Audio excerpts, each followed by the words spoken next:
We live? All right, bet. What's happening, y'all? Y'all already know. Broadcast, Rico, Seyi, over here chilling every Friday night, 8 to 10 p.m., talking about everything, of course. I mean, basketball, which is what we're going to talk about the most this episode. Anything, pop, music, anime, all of that. Football, anything y'all want to talk about, that's what we're here for. Live podcast. And Seyi, anything you want to say before we get to it? I mean, let's just get started. The NBA is back. I'm talking about actual games that count. They're back. Started off with a bang yesterday. Let's get started because, I mean, NBA, that's like my number one sport. So, yes, sir. Oh, what's up? She hate me lately. Before we get started. But yes, sir.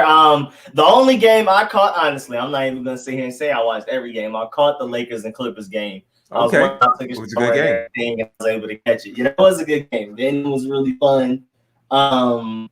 But yeah, that's all you, man. In the basketball, you take lead. I'm chilling. I'm over here cooling it.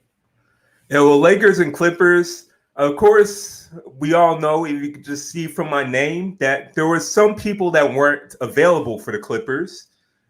Also with Patrick Beverley as well. So Clippers were at 100%. But I did like how the Lakers played.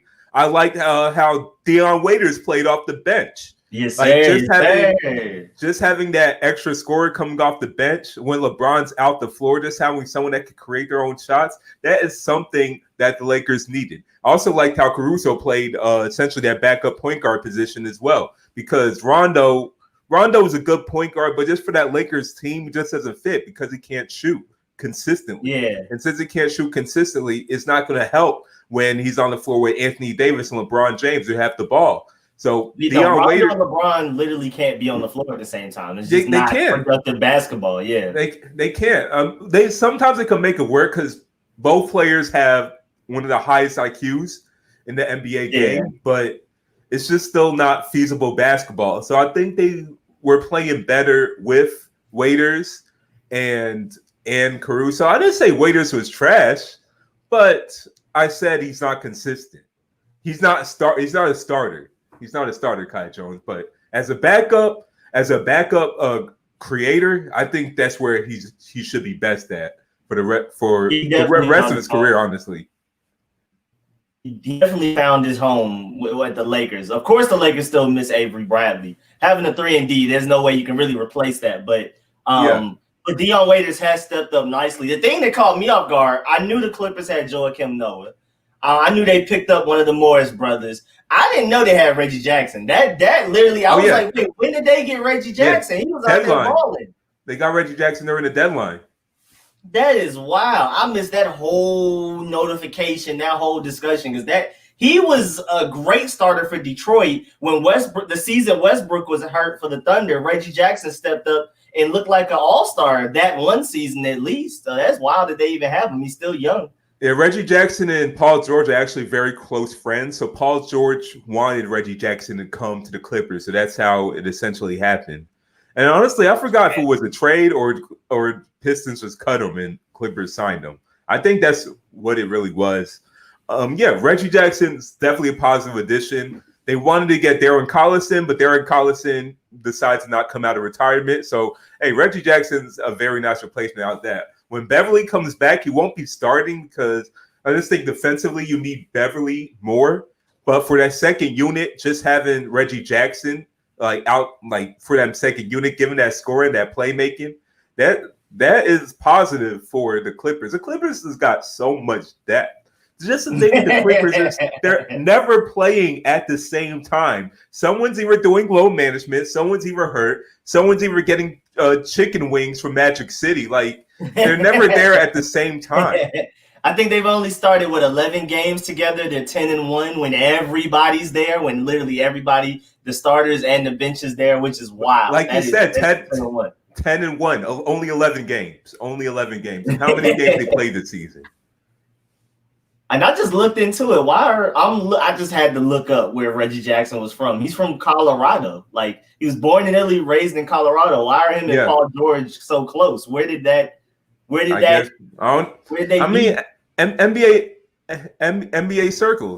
circles, but they just ran into each other and just hung out and was like, we're good friends, I guess.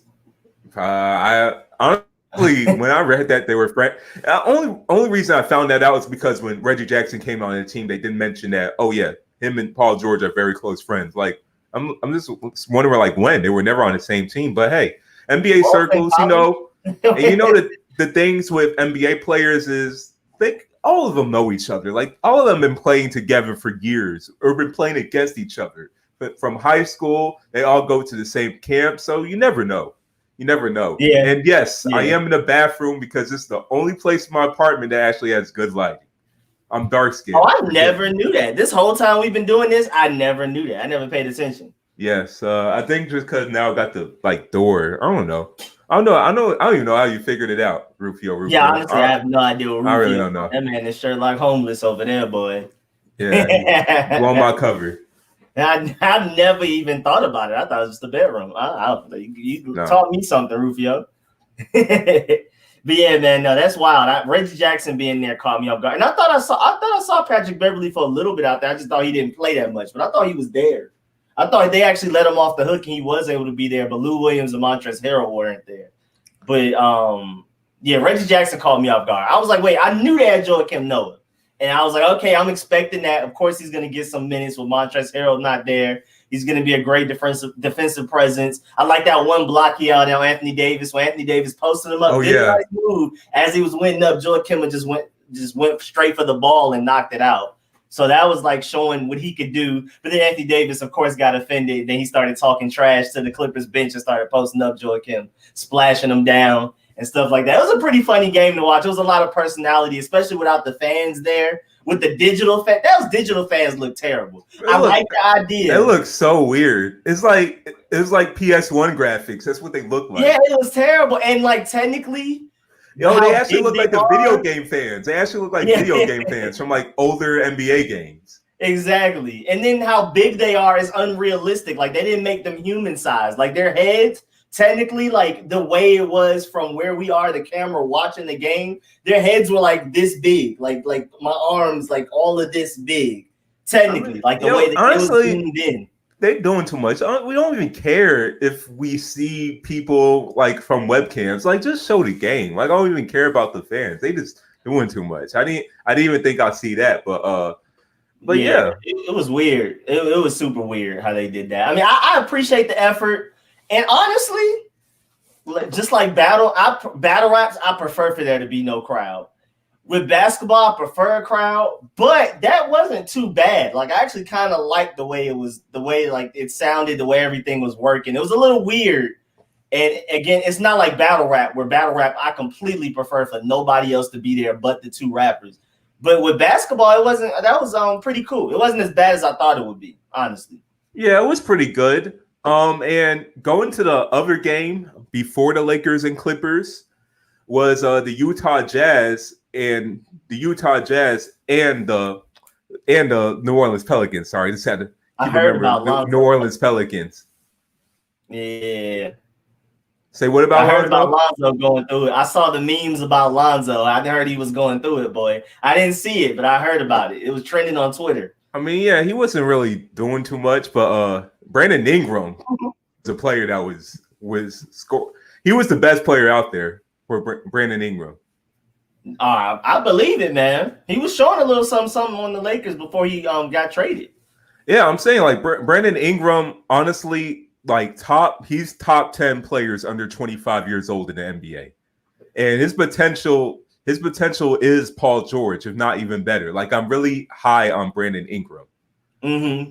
And even though the Pelicans lost, I like the Pelicans off that game better. The Jazz, I'm still very worried. Without Bogdanovich, that team is not going to work. Conley and Donovan Mitchell do not fit together in the same lineup. Mike Conley is a failed experiment for the Utah Jazz. He should be to the bench. I mean, it's not like Mike Conley's a bad player. It's just that Donovan Mitchell's essentially a point guard. They play him as shooting guard, but he's essentially a point guard. When Rubio was on the team, Rubio really didn't play to the best of his capabilities because the ball was mostly in Donovan Mitchell's hands. But for Rubio still kind of fit in with the Jazz. I think with Conley's just too high usage. He's so used to scoring so much that he just doesn't fit with Mitchell taking a smaller role. So it's only going to work if one's on the bench, and of course, it's not going to be Mitchell. So Conley should be on the bench. I'll put Mitchell in the lineup, Ingles. Then you have Gobert and Royce O'Neal. That would be my lineup if Bogdanovich is back. But without Bogdanovich, that team's in trouble. Speaking of Rudy Gobert, he's the one, everybody blames for starting this whole COVID-19 spread to the NBA. He's the one that ended up hitting the game-winning free throw. Yes. How ironic was that? That was crazy. Game-winning free throws and just hitting big shots. Like there was one shot where he got fouled. Yeah, for the game-winning free throws, he got fouled. He had an and one as well. Yeah, Rudy Gobert has been playing good. He got to do something. Yeah, Rudy Gobert is still one of the top centers in the league. Like, I'm not going to trade him. I don't care if he did that or not. Like, look, this guy is 7'2", if not taller, with a 7'8" wingspan. Why would I trade him? Y'all better get over that. Y'all better say I'm sorry and then everybody move on. Yeah, and the thing is with quarantine, with the NBA being the way it is, I feel like we're not really going to have any bad free throw shooters. Because the reason why players are bad free throw shooters is because they're affected by the crowd, but there's no crowd. So the guys who are known as bad free throw shooters are not going to be bad free throw shooters anymore. So that part is going to change. You saw Dwight Howard 3 steps behind the free throw line for no reason. He made one. Exactly. He made 1 out of 2 the time I saw him go to. I don't know why he's standing so far back. I guess that's maybe his routine. They coach him up. But that was weird to me. But before we move on, shouts out to Door Gunner, man, being here for a long time. Appreciate you becoming a new member, man. Really, really thank you. Appreciate that. Welcome to the exclusive Street Scores family. You've already been part of the Street Scores family, but now you're part of the exclusive Street Scores family. Yeah, man. Moving on from Dwight Howard's weird free throw shooting, because I'm still confused as to why he's a whole 3 steps behind the free throw line. He kind of been doing that lately. He's been doing that for a while now. Yeah, he's been doing that free throw thing for a while now. It looks so ugly. The thing is, I guess Dwight Howard's just so swole that it's just too close from the regular free throw line. So it feels like if he steps back more, he can make it instead of hitting back iron. Because the one he missed, he made the first one. The second one he missed was on the back of the backboard. The back of the rim. Yeah, so just step back and then gonna make your free throws. But so your mom's sending in the comments that looks like I'm in a toilet seat. Like honestly, I could be in a toilet seat. Like you don't know. I'll let y'all figure that one out. I could be in a toilet seat. Rich said he wanted to join the call too. That'd be pretty interesting. We could bring Rich up here. He could do that. But yeah, I do agree with you though. The Jazz are in trouble without Bogdanovich and that with Mike Conley and Donovan Mitchell fighting for the ball. Like you said, of course they're gonna lean towards Donovan Mitchell having most of it. Mike Conley's used to being able to just be a pure ball hog. Even back when Tony Allen was playing, he was primarily the ball dominant because Tony Allen is literally there for defense. Yeah, because the thing with the Grizzlies were known as a physical defensive team. They don't really have many scoring options. So the ball usually went through either Mike Conley or Marc Gasol, or when he was in his prime, Zach Randolph. So there wasn't really too many bona fide scoring options. So at first, when Conley came to the NBA, he was a scorer. He was more of a facilitator. It was just like a fast player. He was kind of raw when he came to the NBA. But now he's just so used to scoring, being on a team like the Grizzlies, coming to a situation with the Utah Jazz when he's not really used to not having the ball in his hands, not used to having the offense run through him. It's just different. And I feel like a player like Conley needs to have the offense run through him. If not, he's not going to be as effective. So either put him on the bench or I think that's just the best thing. Just put him on the bench. But right now they can't do that. I'll say the OJ Mayo situation with the Grizzlies is wild. He was supposed to be the offensive punch, and it didn't work out, bro. One thing led to another. OJ Mayo had a kind of Shabazz Muhammad thing where he was older than everybody thought he was in high school. So that kind of, I guess, knocked his shot stock down, and it kind of explained why he was so dominant in high school. He was ridiculous. He was supposed to be the next Kobe. He was compared to being the next Kobe. Look, I have a Dime magazine cover of OJ Mayo. That's how high I was on OJ Mayo. Bro, he was and Derrick Rose. And Derrick Rose when he was in high school. It was OJ Mayo and Derrick Rose, number 1 and number 2. And OJ Mayo was number 1. Bro, he was ridiculous. His highlight tapes are ridiculous. Oh yeah. I remember that. I thought OJ Mayo, I think he would have been a very good player if he was just more focused. He wasn't focused. He just didn't want it enough. And he challenged Michael Jordan that one time and got embarrassed. Oh yeah.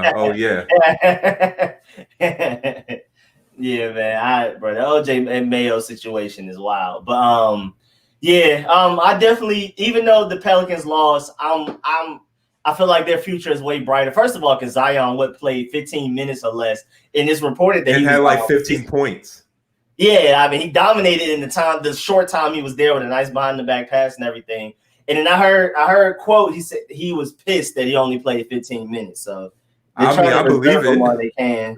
Yeah, he really wanted to be out there. They're treating him like he's paper mache. Like they never let him play at all. Because the fact is that if they would have had Zion, they would have won. If Zion was playing at the end of the game, they would have won, no question. Exactly. Utah could not defend Zion. So even though you could win and you could, and the thing is, the Pelicans are definitely on a bubble. They definitely need to win games. They want to be in the playoffs. So you got arguably your best player already in Zion, and you're not playing him at all when you could make the playoffs and just play him for like 2 or 3 more minutes. And the thing is, I honestly don't believe Zion's really that hurt. They just don't want the RG3 thing. Yeah, I know I had to mention that because you got a Washington fan base, but they just don't want an RG3 thing. So they're protective, probably overprotective to a point. Yeah, they're not playing with him at all. I heard rumors that he may not even play opening game like a couple of weeks ago. They were saying he may not even play at all.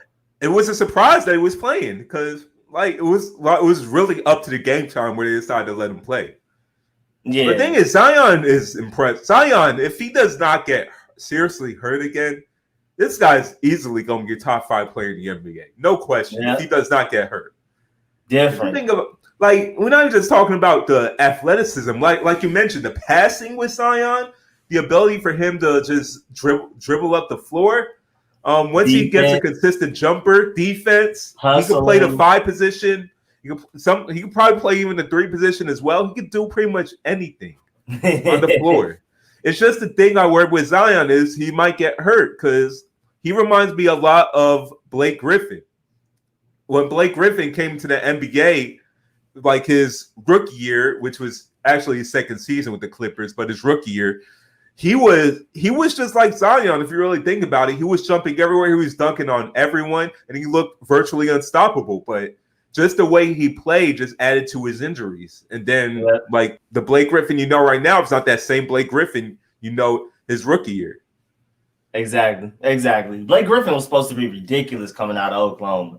They were thinking he was like a demigod, like a 2K created player for a while. He was, but you know what I'm saying? Certain ways, certain play styles, especially with the certain way you're built, it's just not conducive for staying healthy long term. Yeah. Yeah, and Dory Gunner said that Zion won't live up to the hype, won't stay healthy, and his weight will always be an issue. I actually don't think his weight is that big of an issue right now. I think he's in good shape. It's just that, like, weight or not, he just needs to change his play style. If he just changes his play style to not be so physical, his game could last longer. He just needs to develop a jump shot. Mm-hmm. And something to work with. He's not just, Brick City out there. It just takes him a little minute to wind up, and he has to be pretty open for him to even think about taking it. But he makes his threes here and there. Yeah. It's something to work with. Yeah, and Dorgan said Blake can't shoot. I mean, Blake had 3-point range when he came to the NBA. Wasn't consistent. You could argue that Zion may be a better shooter, but even Zion right now is streaky. He's not that consistent from 3. He just has his moments where he can hit 3 in a row, but he's not someone I'm just going to Like if he's stepping out to the 3-point line, like, oh, I have to guard him, I'll let him shoot that. Yeah, I'd say exactly. Zion, and honestly, Zion's really a 6'6" stronger Blake Griffin, even stronger Blake Griffin from his rookie year. That's what he reminds me of right now.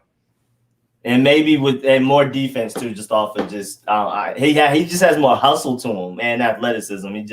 You can tell he really cares about playing defense. He'll come up on people's hands and get a steal or a block. Yeah, Zion's just the ultimate team player. Like you just see it. Like even for such a young age, he has a personality that wants to win.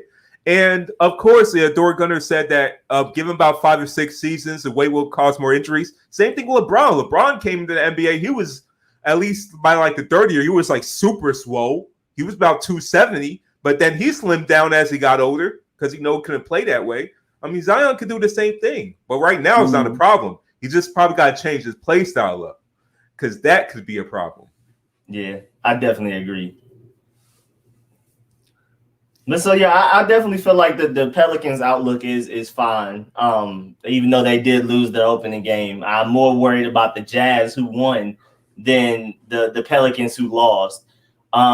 It's kind of similar with the Lakers. The Lakers look good. LeBron and AD unstoppable. LeBron looked unstoppable when he wanted to be unstoppable. But at the same time, the Clippers don't even have all of their guys, and the fact that the game was that close is like, oh no. When Lou Williams comes back to help with some scoring off the bench, Montrezl Harrell, it might be a problem because the Lakers are technically down without Avery Bradley, but he's not coming back. Like Lou Williams and Montrezl Harrell will be coming back, so that's the Lakers' problem. Yeah, the thing with the Clippers, you did say the Clippers were 10-1 when they had all their guys, but just even though they're 10-1, we've been in the pandemic where the NBA was shut down for 4 months. They still need to develop that chemistry. Like 11 games is still only 11 games, still not a huge sample size. So playing in the playoffs in the series where you finally have all your guys, but you still don't have the time to develop the chemistry. Like we mentioned, they got Reggie Jackson at the deadline. They have all these extra pieces. They have Marcus Morris. They still haven't really had all their pieces together at one time. So gelling together, that still might be a problem. Having them all fit, that still might be a problem. So the difference with the Lakers is like even though they lost Rondo and Avery Bradley, they only added 2 people really, and that's J.R. Smith, a person that LeBron has played with already, and also Dion Waiters as well. And Dion Waiters came in and he fitted just fine. So only 2 pieces, and so the Lakers don't have those chemistry issues. The thing with the Clippers is, I don't know if they have enough time to just gel everybody back together. What about Doc Rivers? How he's going to manage that rotation? He got an embarrassment of riches with just so much depth on his team. Like how he's going to manage that rotation. So we just don't know yet how they will all fit. I mean, talent-wise, no question. The Clippers, if you I say it's the Clippers and the Bucks as the 2 most talented teams in the NBA. And we're just talking about overall talent from top to bottom. But the thing is, the Clippers didn't really have time to put all those pieces together. I definitely feel that. They are one of the teams that really, really wish they had the rest of the regular season to get everybody to learn how to play together. Because, I mean, again, throwing just out of nowhere, Reggie Jackson included with Lou Williams and Montrezl Harrell. You have the Morris brother, Joakim. Like, it's just crazy. Like how all of those people are potential bench players, kind of like I don't even know how they're gonna mix and match that. Because if you consider the Morris brother a small forward, then that means he's behind Paul George and Kawhi. If you consider him a power forward, he's behind like with Montrezl Harrell? I mean, how does that work? That it's just so many people there. Montrezl Harrell plays a center position, so this is. The thing with Doc Rivers, he mismatches his lineups a lot. JaMychal Green is usually sometimes the starting power forward. He was shooting yesterday. Oh yeah, JaMychal Green can shoot. JaMychal Green's I think a near 40% 3-point shooter. Like believe it or not, like don't look at that size. JaMychal Green can shoot. JaMychal Green was also a former Grizzly as well. He was really good for the Grizzlies as a role player. So I remember like before the deadline.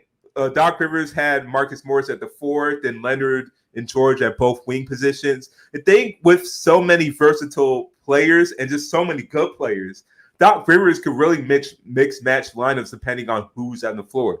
If they're playing the Lakers like they did yesterday, they could put Zubac at center. If they're playing a smaller team, they could put JaMychal Green at center. Like they have so many ways they can attack you. They can put Leonard or George at the 4. They can put 2 guards, Reggie Jackson, Beverly at the 2 guard spots. They want to start Lou Will, they can.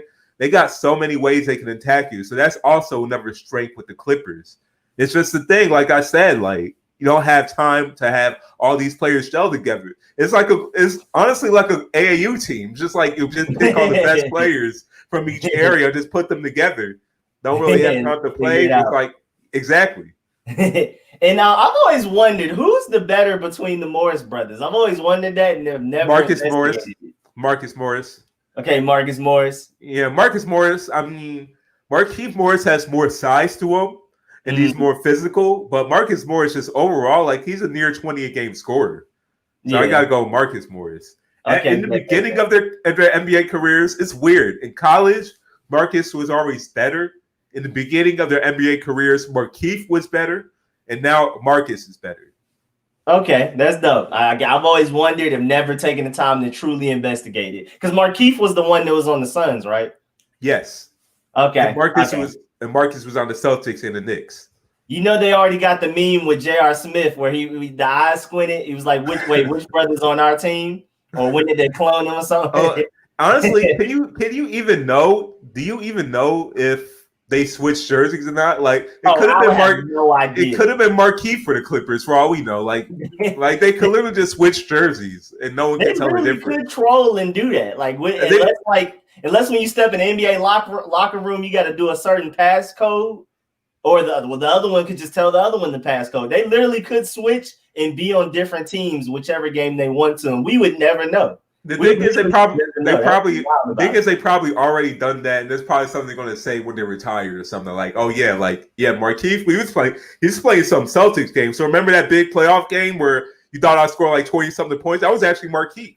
I was sitting in the stands." That is wild. That is crazy that's even like a thing. Hey, shouts out to both of them for both being really fine at basketball. I love that story. Aren't they from DC as well? If I'm not mistaken. Honestly, I don't know. Y'all could tell me in the comments. I think they are from the DMV. I could be wrong. I think they were from the DMV. I'm on my way right now. Pennsylvania. Nah, they're born and raised in Pennsylvania, but in Pennsylvania. Okay. Yeah, Northeast, you know what I'm saying? Of course, DMV and Pennsylvania are completely different, but at least you were like in the same region, you know what I'm saying? Close. Jordan, and then one of them, Marcus Morris went to Jersey to do high school for 1 year. I'm assuming Markieff probably. Markieff played for the Wizards. I was trying to think of the ties to DC. Markieff played for the Wizards. That. They definitely, they had one. The Wizards definitely had one of them. Yes, sir. I'm looking for the J.R. Smith meme. It'll be, bro. I saw it somewhere. I just can't find it. A.M. Hunter, it's actually the other way around. Marcus is more perimeter. Markieff is more of the banger. It's the other way around. Both can shoot. Both can shoot threes. Both can average at least 16 a game. Honestly, it's just who you pick. Because far off, they're not really that much different in terms of skill. Yeah, I like them both. They're both always ready to fight too. That's the funny part about them. Oh yeah, they about that action. I know Suns fans definitely don't like the Morris twins. Because I forgot what the story. They both demanded. I think it was Markieff that got traded first, and because of that, Marcus wanted to be traded because he felt the Suns broke their trust because they wanted to stay together for their whole careers, and the Suns messed that up. So it was Marcus that got traded first. It was Marcus that got traded, and Markieff wanted to be traded. And here you go. When J.R. Smith realizes there's 2 Morris brothers. Confused. And then you got Michael Beasley walking up to both of them. He's like, wait, you're lying. There's 2 of y'all? I can see that with Beasley. look how shocked he is. Yo, you know what? I wish Beasley did not get corona if he was in a bubble. I would love to see like a reality show with Michael Beasley. Oh man, hilarious, Yo, Mike, if you're talking about J.R. Smith being the wild card, Michael Beasley's on another level. Bro, Michael Beasley. Stories I heard with Michael Beasley. Yeah, Michael Beasley's on another level. Did you remember the video? It was like if you watch the full clip with Beasley rubbing someone else's knee, thinking it was his. I'm like, how? Wait, how? Like, yeah, he was rubbing like someone else's knee, thinking it was his, and then he looked like, oh, my bad. I thought it was my knee. Like, how do you like you're not gonna feel it or what? He had to have been high on something. For you to not know it's your knee, you got. I mean, it's Michael Beasley. That's not far off. Yeah, Michael Beasley, a real DMV dude too. Him and Kevin Durant grew up together, balling and stuff. That documentary was really fun. I forgot the name of it. The one that was about PG County. That documentary was great.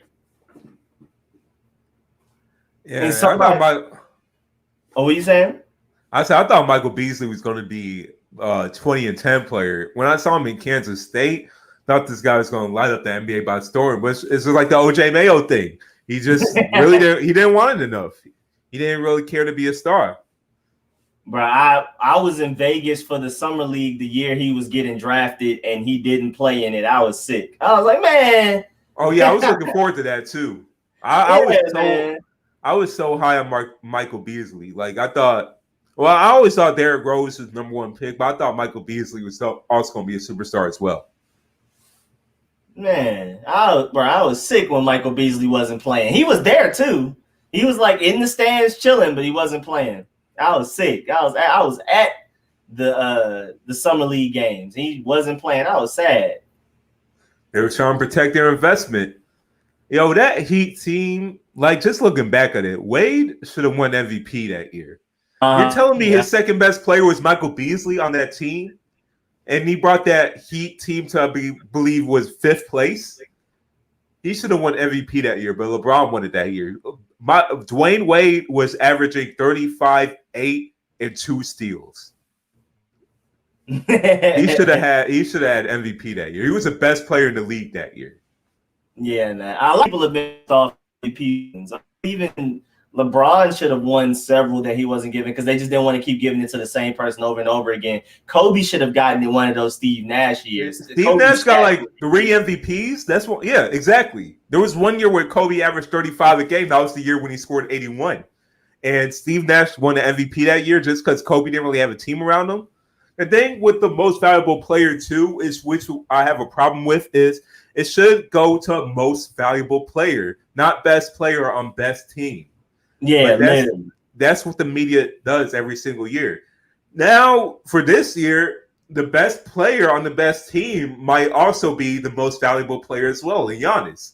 Because if you're just talking about like individual season, Giannis got the best individual season right now. Yeah. But more often than not, it never goes to the best player. I felt like Harden should have won the year Steph Curry would have won too. I felt like Harden should have won that as well. Yeah, I feel that too. Oh, and my mom said the documentary is Basketball County in the Water. That was a great documentary. Okay. We can definitely come back to basketball, but I seen LC3 say y'all think Russell Wilson should have gone number 1. Hold on, I have it right here too because this is top 100. Yeah, man. What is this? What is this, bro? Patrick Mahomes at 4. I think Russell Wilson should have gone number 1. I thought Patrick Mahomes or Aaron Donald should go number 1. Bruh, Patrick Mahomes number 4. Honestly, you're telling me there's 3 people in the NFL right now better than Pat. I can't do it. I can't see it. Honestly, I didn't watch the NFL Top 100, but I just saw the headline Patrick Mahomes number 4, and I'm like, wait, how? How is he number 4? And I love Lamar Jackson. I love Russell Wilson. I'm glad that literally the first 3 quarterbacks on the top 100 list are all black. That's dope in itself. Oh, yeah. They didn't think about that. Yeah. But Patrick Mahomes 4 now? Come on, bro. I love Lamar Jackson. I love Russell Wilson, but they cannot do what Patrick Mahomes is doing right now. A trend I noticed with the top 100 is always a flavor of the month or a flavor of the year. And Lamar Jackson is that flavor of the year. Yeah, I mean, yeah. Lamar. I love Lamar Jackson. We both love Lamar Jackson, but we all know Lamar Jackson is not Patrick Mahomes. This is Patrick Mahomes. This is everybody else. Literally, bro. And I don't understand Well, the Russell logic. Wilson is probably like right in the middle of that. And what is the logic of having? Okay, Aaron Donald's been like number one like 2 years in a row. I think J.J. Watt may have been like a year before, whatever. But like, how is he going to be? If you don't value defensive linemen like that, then how does he make it over other quarterbacks, including Patrick Mahomes? But if you really, really value defensive linemen, you feel like Aaron Donald's just that great, how is he below two people? Like, I'm not understanding. Either he should be number one, depending on how you're doing your list, or he should be out of the top five, depending on like how you do your. I just don't see how he can be in the middle. Me personally, I know it's voted on by other NFL players, but even just beyond that, Michael Thomas 5 is absolutely ridiculous with Julio all the way down at 11. That's immediately what gets me upset. I'm just Madden ratings. This what Madden got their ratings from, apparently. Clearly, they got the NFL Top 100 leak and just based their ratings off of this. Clearly, because this inexcusable. It makes sense too, because with Christian McCaffrey at the top and then Derrick Henry, that's literally the Madden ratings. Tom Brady's way too high. Lord have mercy. I mean, I didn't want to say it because I don't want to seem like a Tom Brady hater now because he led the Patriots, but he is too high. He is That's way too high. That's absolutely, positively ridiculous. Richard Sherman is too high. I love you, Richard Sherman, but number 28 is crazy. I'm pretty sure Tyree Kill didn't vote on him that high. Sammy Watkins probably didn't vote on him that high. Bruh. Richard Sherman is above Saquon, above Quentin Nelson. I love Minka. I'm glad that Minka got more. Ooh, I'm surprised Minka got that many votes. Aaron Jones over Nick Chubb. Wow. Wait, I didn't even notice that. Where is Aaron Jones? Number 33. Oh, nah, coach. Oh, yeah, nah. Oh, yeah, I gotta fix this. Time out. I just hope the Packers coaching staff sees this so it could give them more than 15 carries a game. Oh, yeah, nah. Y'all gotta fix that today. Oh, Jimmy G, number 43. What? Oh, no. Oh, no. Oh, no. Oh, yeah, no. This list is trash. You can argue he's probably 43rd best quarterback. Not 43. Oh, this is trash. So Jimmy Garoppolo is better than Ingram. No. J. Watt, no. As much as I don't like Dak Prescott, Jimmy Garoppolo is better than Prescott. Definitely not better than Tre'Davious White is 2 spots under Richard Sherman. They do the same thing, but Tre'Davious does it better. Kirk Cousins number 58. Kirk Cousins number 50. Kirk Cousins. They said because all that money, he got to be some type of good. They ain't even actually watch what he does. He making too much money to be too low. And I love Todd Gurley, but last year, if we're basing this on last season, come on now. And speaking of last year, why is Odell number 59? If we're speaking of last year, I have him on fantasy team. I know should have been number 59. You know. He was my first round pick. Ooh, look who's standing. What? Over Marshawn Lattimore. I'm saying 15% of Ryan Tannehill's salary for every game should just go to Derrick Henry. Because he helped them get paid. Oh, now we know this is a source. Josh Allen, number 87. Wait, Josh Allen. Over all of these people, boy. Over Grady Jarrett? They hated on Devonte David. Devonte David is like a top 5 linebacker. Over Devonte David? Over Darius Slay? You have Josh. You know what's the funny thing about this? Their NFL players complain all the time about quarterbacks being overpaid and overhyped and overrated, but yet the players vote for the top 100 list. And you see quarterbacks like Jimmy G on this list. You see quarterbacks like Josh Allen on this list. You see Lamar Jackson number 1. You know I love Lamar Jackson, but they all complain about quarterbacks getting overpaid so much, but yet they're the ones that are voting quarterbacks this high. So if there's anyone to blame, you blame yourselves if they get paid so much. Because why is Jimmy G number 43? Really good point. And I'm a former Patriot fan. Why is Jimmy G number 43? Was this before the Super Bowl or after the Super Bowl? This has to be before. I can't believe this was after the Super Bowl, and they saw that overthrown pass to Emmanuel Sanders, and they're like, I think Jimmy G's legit. This had to be voted on before. This had to be voted on during the Pro Bowl or something. That is a really good point that players always complain about quarterbacks making so much money and being overrated, but they're the ones that's rating this list. And then also Logan Ryan is not that far at all. He's a free agent right now for a reason, and I don't want him, me personally. He really only plays good in like a coverage defense when he play cover 2. He really only plays good like at that. And as a corner, if you have that many tackles, that means you're doing something wrong in coverage for you to have that many tackles. Like I don't look at his tackle stats and be like, oh my Lord. At least with the Patriots, he was never really a good man coverage corner, at least with the Patriots. Boy, help that man. And then, of course, this is a sore spot for our fan base because DK Metcalf not only is on the list, but it's 81. I love DK, but that is way too early. Where is Tyler Lockett then? Lockett's the best receiver on the Seahawks. Fantasy. Tyler Lockett was carrying my fantasy. Okay, he's 65. He's 65. He's right here. Yeah, he's right here. But you're telling me he's only 4 spots lower than Keenan Allen? Why is Keenan Allen number 77? You know what? I understand why Keenan Allen was mad at Twitter then. I understand. If he's number 77, I understand why he's mad at Twitter. They hate it. He might have gotten hated on the worst out of everybody on this list as far as how low they are and how high they should be. Oh, no, Levante David's still my vote. Levante David and Keenan Allen got the most disrespected.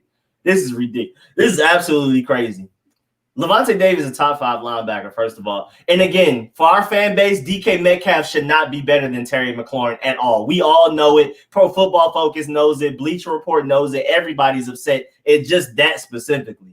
I think if people just look at pictures of DK Metcalf and just assume he's good, they just look at him with all the muscles and be like, oh, scary. We got to vote him into number 81. I think he was rated number 81 mostly because of the potential than anything. That's what it seems like. Terry McLaurin is about to be. Terry McLaurin is not even on the list, which means that DK Metcalf is at least 20 spots above him, and Terry McLaurin is easily a better receiver. Especially when you look at the advanced stats, and every advanced stat, contested catches, I think 2-minute warning receiver, I think he was number 1. He was number 1 in contested catch percentage. I think he was top 3 in vertical routes, like all the super advanced stats. Like Terry McLaurin is just killing everybody, not rookies. I'm talking everybody. And he's not even on the list, and DK Metcalf's 81. So if Terry McLaurin was on the Seahawks, he'll essentially be their Tyler Lockett. They'll probably have similar stats to Tyler Lockett. Yeah, Tyler Lockett the better. Yes, sir. Even though I feel like Tyler Lockett is very underrated. He's definitely not a name that casual fans know about. And I had him on my fantasy team. So Tyler Lockett was always been good. It's just because he had Baldwin over him for most of the time. So he never really got his chance to shine other than this year. But I was just waiting for Tyler Lockett to break out. So I'm glad he did. You glad? He was carrying my fantasy team. Tyler Lockett was carrying my fantasy team. And you know what? I had him 2 years ago because of his potential, and he didn't because he had too many receivers over him. Yeah, too many guys fighting for the ball. And now that DK Metcalf is emerging and getting better, I like DJ Metcalf. Wait, hold on. I love him, but he's not Terry McLaurin. Hold on. Now he's getting better. That's going to be less targets for for Tyler Lockett. Do you see Matt Ryan on this list? That's a good point. I got you. I'm going to type in Matt Ryan. How about that? He's not in the top 100. You got to be kidding me. So you got Josh Allen. You got Jimmy Garoppolo. What? But Jimmy Garoppolo, bro, he made it to the Super Bowl. He got to be great. So you're telling me Matt Ryan is not on this list? I'm not even a Patriot. I mean, I'm not even a Falcons fan, but how you have Kirk Cousins in this list, but Matt Ryan, even by his own fans, is the most disrespected quarterback in the NFL. Even by his own fans hate him, even though he's arguably a top 10 quarterback in the league. How is he not on this list? But you got Josh Allen. Josh Allen couldn't even throw a 5-yard pass in that last playoff game. How is he on this list? Yes, he can run, but he can't throw. And I had him on my fantasy team. He was good for fantasy, but when you watch him in the actual game, he was good running the ball. He was good throwing the occasional deep ball because he has possibly the biggest arm in the NFL. But he is incredibly inaccurate. How is Ryan Tannehill number 68, but Matt Ryan's not on this list? Yo, everybody probably haven't voted. Who voted on this list? Y'all gotta say y'all names. Who voted? Bruh, that man, Jimmy Garoppolo literally got Rex Grossman to the Super Bowl. Same exact story with the Bears. Got carried by the defense, got to the Super Bowl, and the defense just couldn't keep up with the other team's offense because their offense couldn't put up points. There was a game where he throws like only 9 passes in a whole game. How is he on this list? And now he's a Jimmy Garoppolo apologist. But I stopped apologizing after I watched that Super Bowl game. This hadn't been voted on before the Super Bowl. It had to have been. Like week 5. Had to have been voted on by week 5. Because I don't get it, me personally. This makes Patrick Mahomes not number 4. And I sent Rich an invite to join the call because he's talking about Michael Thomas deserves to be where he's at. And I can't agree. I can't disagree anymore. I don't see it. Michael Thomas to be top 15. Huh? I say top 15, but not over Julio. Not over DeAndre Hopkins. And where is he on this list? Julio? Where's DeAndre Hopkins on this list? Bro, number 8. Oh, okay, number 8. Okay. He's over D-Hop. He's over Julio. He's over. I like Tyree Kill better than him. Me personally. I can't be mad at some of the others because he is productive even though he gets force fed. I think he was last in the league out of 120 something receivers and yards per reception. So that's one of the big things. He just gets force fed. A lot of people love his stats, but they don't look at per reception stats. And that man is getting super force fed. Yeah. It's the Sean Payton offense. Even if Drew Brees is not at quarterback, it's just going to go through certain receivers, and it's Michael Thomas for the Saints right now. Exactly. He did the same thing with Marquez Colston. Did the same thing with Emmanuel Sanders. Well, not Emmanuel Sanders, with another receiver that was on that team that name escapes him right now. But yeah, Marquez Colston, perfect example. Oh yeah, Brandon Cooks did the same thing with Brandon Cooks. Brandon got all that money. Exactly. When Brandon Cooks left the Saints, what happened to him?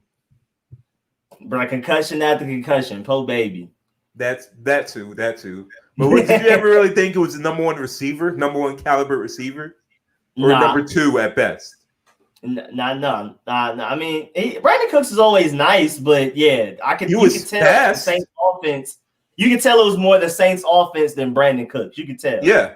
And while Michael Thomas is more talented than Marquez Colston and Brandon Cooks, it's just still he's a beneficiary of that offense. The offense and the quarterback and a great run game. I don't get it. Personally. So Egan Townsend, he did announce it. So it does go around the time of Pro Bowl balloting, which is part of the reason why it's inaccurate. There's no way Jimmy Garoppolo should be. Wait. Isn't the Pro Bowl after the Super Bowl now? I forget. Pro Bowl's irrelevant to me. It's the week before. Okay, I didn't know. Yeah, I didn't know if they changed it back again to make it after. Okay, so yeah, this had to be before the Super Bowl. No way he will be number 43 if it will be after the Super Bowl. No way. No way. They had to do a revote after that. It was like after that Super Bowl game, the NFL just have to do like, okay, we got to do a reballot because you guys probably want to change your mind on Jimmy G being number 43. And why is Dak Prescott number 46? Why is Dak Prescott number 46, but Matt Ryan isn't on this list? Why is Todd Gurley number 51? This ain't 2017. Bruh, even this close, I don't like Zadarius Smith more than I like Chris Jones. I think Chris Jones is one of the best defensive linemen in the league.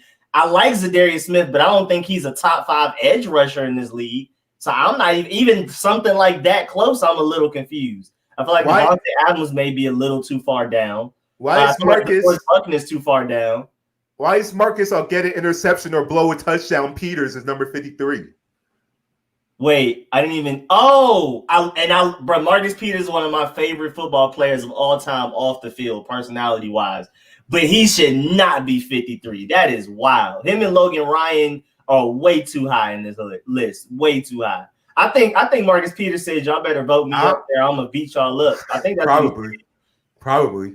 I think I didn't even know Logan Ryan had name recognition like that to even be number 60. Honestly.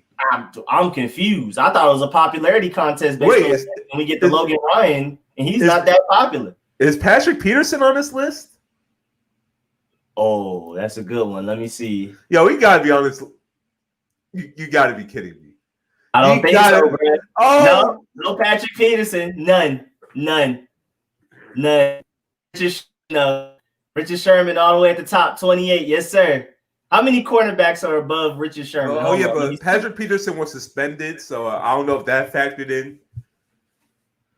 Boy, Richard Sherman is the second best cornerback in the league according to this list. They don't. Let's start there. Richard Sherman. This list is crazy. This list is wild. I even believe Ronnie Staley's too low. This is wild. This is really wild. I still can't believe Ryan Tannehill. I can't wait. Why is Larry Fitzgerald on this list in 2020? He's not even the best receiver on his team, even before Hopkins came on that team. Better than Keenan Allen, clearly. No, okay. Whoever voted on this list should not work on ESPN after their career is over. I'm sorry. Should not work at Fox Sports. Should not work anything that has to do with sports coverage after their career is over. Making this list. They hated Jason Kelce is 5. I think he was hurt a lot last year though. Maybe that might be why he's that low. I noticed offensive linemen never really get recognition on this list anyway, so they're always lower than they should. Too. So if the players are complaining about quarterbacks getting paid so much, you got offensive linemen always being low, and you got quarterbacks always being too high. And that's the thing with Marcus Peters. Yes, Marcus Peters is great at getting interceptions. He's great at making big plays, but he's also great at giving up big plays as well. He's either going to win you the game or lose you the game, and I respect it. Again, that's my boy. He's top 5 favorite players of all time off the field. But boy, he's gonna win you a game or lose you a game. This is why he's always on different teams. This is why he can never stay on a team. Well, that end is off the field issues, but that's also part of the reason. I just thought about that. If Marcus Peters is up here, is Jimmy Smith not up here? Is Marlon Humphrey not up here? Okay, Marlon Humphrey is up here, but he's lower than Marcus Peters. That is wild. That is wild. And why you think he led in defensive touchdowns? Because they weren't throwing the Marlon Humphrey's way. This whole section right here is terrible. These 2 in a row are like, boy, I don't know what they were doing. I know Larry Fitzgerald is clearly name recognition, but why is he number 69? Christian Kirk at this point is better than Larry Fitzgerald at this stage of their careers. Why is he number 69? Once Christian Kirk learns how to catch better, it's over with. He's a secret weapon. People forgot about Christian Kirk. Oh, I signed him towards the end. I know how. I watched Christian Kirk in college. I know how talented he is. Ridiculous. Ridiculous in college. And I'm still bugged out by the Logan Ryan. I'm bugged out by the Kirk Cousins. Wait, where is Carson Wentz on this list? Who? Where is Carson Wentz on this list? I did not see nowhere Carson to be Wentz. found, boy. Nowhere, not in the top 100. So the only Carson in this list is Chris Carson. but Josh Allen. Yeah, no, wait. That might be the most hate. This had to be bounded before that Bills playoff game as well. Why is Josh Allen on this list? Tom Brady. I think this has to be. I think this has to be the worst top 100 list I've ever seen so far since they started doing this. This has to be the worst. Bro, literally all of these, there's 5 quarterbacks on this list that shouldn't be above Carson Wentz. This is wild. They hate it. Ryan Tannehill, Tom Brady, Kirk Cousins. You got a game manager in Ryan Tannehill. Why is he on this list? Bro, there's no Matt Ryan, no Garoppolo 43. Wow. This isn't even racism. This is just stupidity.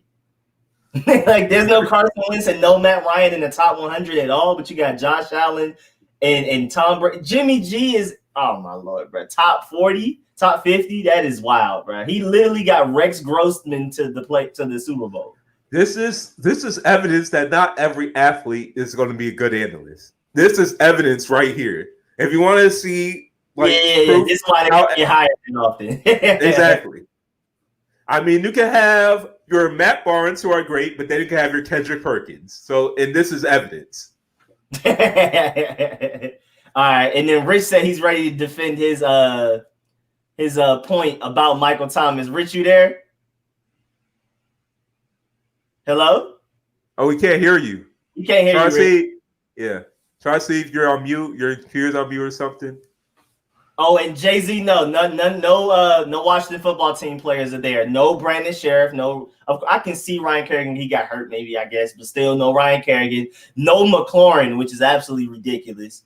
But we'll be there. We'll have four to six of them up there next year with Haskins and Chase Young, McLaurin, and all of that. You know what I'm saying? They'll hit next year. And to answer the question with the Packers quarterback situation. Oh, yeah, we can hear you. Oh, we can hear you now. All right. Y'all know how I feel about Michael Thomas, boy. Y'all can't disrespect Michael Thomas. Oh, man. How do you disrespect Michael Thomas? How? We're not disrespecting him. It's just that he should not be over Julio. Bro, he shouldn't be over Julio, bro. Or D-Hop. Okay, if you say D-Hop, that's fine with me. If you say Julio, that's fine with me. But when you start saying Odell, Tyree, we didn't say Odell. I did not. I definitely did not say Odell. I have him on my fantasy. I can't say Odell based off of last year. I had Odell on my fantasy team. I'm the first to not say Odell. Odell should be on the list. Rico, I hear you saying talent a lot. If we're talking about talent, where's Cody Latimer? If we're talking about talent, where's Cody Latimer? But it's production. No, that's not enough talent. We're talking about production. I'm talking about Tyree Kill. That's like Michael Thomas. I'm talking about production in the actual NFL. Tyree Kill has speed. And route running and jump ball ability. Y'all not about to just act like Tyree Kill is just a track star. Sloppy. No, his route running is sloppy. No, it is not. Tyree Kill route running there's and if we're talking about route running, Michael Thomas is number 2 next to Devonte Adams. You know what, Rich? Darius Hayward-Bay has speed. Teddy Gitt Jr. has speed. Why are they not that productive? But Tyree Kill is different, bro. Different. His route running is not good. I'm just saying that he's not as good as people say he is. Oh no, Tyree Kill is a monster, bro. Watch. Okay, watch. Well, I put Michael Thomas over Tyree Kill, but yeah, Tyree Kill is still a superstar receiver. Because think about this, Tyree. What's his name? Michael Thomas. He has top 3 hands to me. He's number 2 in route running. Top 5 in jump ball ability. Only thing that he doesn't have that's top 5 is speed. That's all that he doesn't have. That's top 5, and he's not slow. He's not slow. You go, Rico. Diggs and Amari Cooper is better route runners, and McLaurin once he actually has a full season. I have them all better route runners than Amari Cooper. Michael Thomas is a great route runner. Diggs, okay. Yeah, I'm not saying he doesn't deserve to be one of the top receivers per se, but number 5 overall. Now, my top 3 can fluctuate. If you say, like I said, if you say Julio or D-Hop is up there, I'm cool with that. But if you have Michael Thomas in your top 3, D-Hop out your top 3, Julio, if those are your top 3, then we have a problem already. That's my problem. I don't have Michael Thomas in my top 3, me personally. That's my top 3, but Michael Thomas is number 3 for me. Okay, I can deal with that. I don't have nothing wrong with that. Because I get what people see in Julio. I get it. It's just I don't see the same thing. And D-Hop didn't drop a pass 2018. He didn't drop a pass. He didn't drop the ball. And he had trash quarterbacks for most of his career. And he's still been productive. Last year, D-Hop was my number one until this year. Michael Thomas became my number one this year. I mean, look, I just don't love his stats. Michael Thomas. When I look at his per reception stats, it's terrible, bro. He's force fed. Hold on, Rico. And again, I'm not taking away his talent.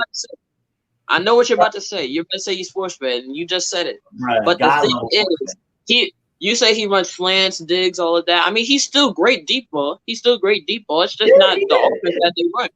The offense is meant to go through him, and guess what? He gets double teamed every play, and still gets major receptions. Am I wrong? He gets double teamed him almost every play, and he still gets those receptions, still get those yards. Am I wrong?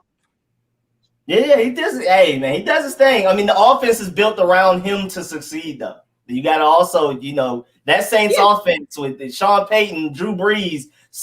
Everybody can't be the best doing it. Somebody has to be making the other one better than that one's making them better. I feel like Sean Payton's coaching is doing more work than Michael Thomas is receiving. But again, I have Michael Thomas as maybe my sixth, maybe my fifth receiver. So I'm not saying he's not top 10, but Julio, D-Hop, and Tyreek, I got to have over him. I'm sorry. I kind of like Keenan Allen a little bit more. I'm not going to lie. When healthy, I like Keenan Allen more. Here's my top five.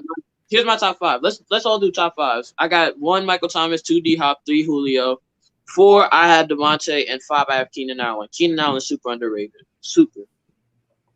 That's a very similar list for me. I just have Michael Thomas lower, but he's 6 or 5 for me. 6 or 5. Right. Yeah, he's up there. I like. Of course, I have Julio, Tyreek, Julio, D-Hop fighting for 1 or 2. I have Tyree Kill, maybe 3. I like Devonte Adams a lot. Love Keenan Allen a lot. So they make up my top 5 in some order. I can't figure out an order, even though I know D-Hop and Julio are top 2. And then I have Michael Thomas probably 6th right under them. Probably like right. But I can replace Keenan Allen with Michael Thomas because Keenan Allen just can't stay healthy for a full season. So I can give Michael Thomas that edge. But me personally, just literally Devonte Adams, it's just him and Aaron Rodgers out there doing it. Po baby. And then I just love Tyree Kill over Michael Thomas. Tyree Kill's talent is just ridiculous. I can see him getting better and better every year also. So that's just why I have him above him. And my main problem is, why is Michael Thomas the 5th best player in all of the NFL? That's my thing. That's my main problem. I don't really have a problem with it, especially with D-Hop being, what was D-Hop, number 8? Yes. So I don't see a problem with D-Hop's 8. I definitely don't think Michael Thomas is a better wide receiver than Christian McCaffrey is a running back. I like George Kittle at tight end. I was expecting Christian McCaffrey to be like 1 or 2. I was expecting him to be like number 1 and number 2. Yeah, I am a little surprised Christian McCaffrey is as he is. Also, you got to have the quarterbacks up there. And then, of course, Pat Mahomes is just – he's number 1, and then it should be a gap, and then it should say number 2. Yeah, my top 5 for me is I got D-Hop number 1. I got D-Hop number 1 because D-Hop's incredible. No matter what quarterback he has, he's still going to get his catches. Like you did mention, Rich, he didn't have a drop in 2018. Number 2 is Julio. Number 1 would usually be Julio, but I felt like Julio kind of took a step back a little bit. I think he's getting older now.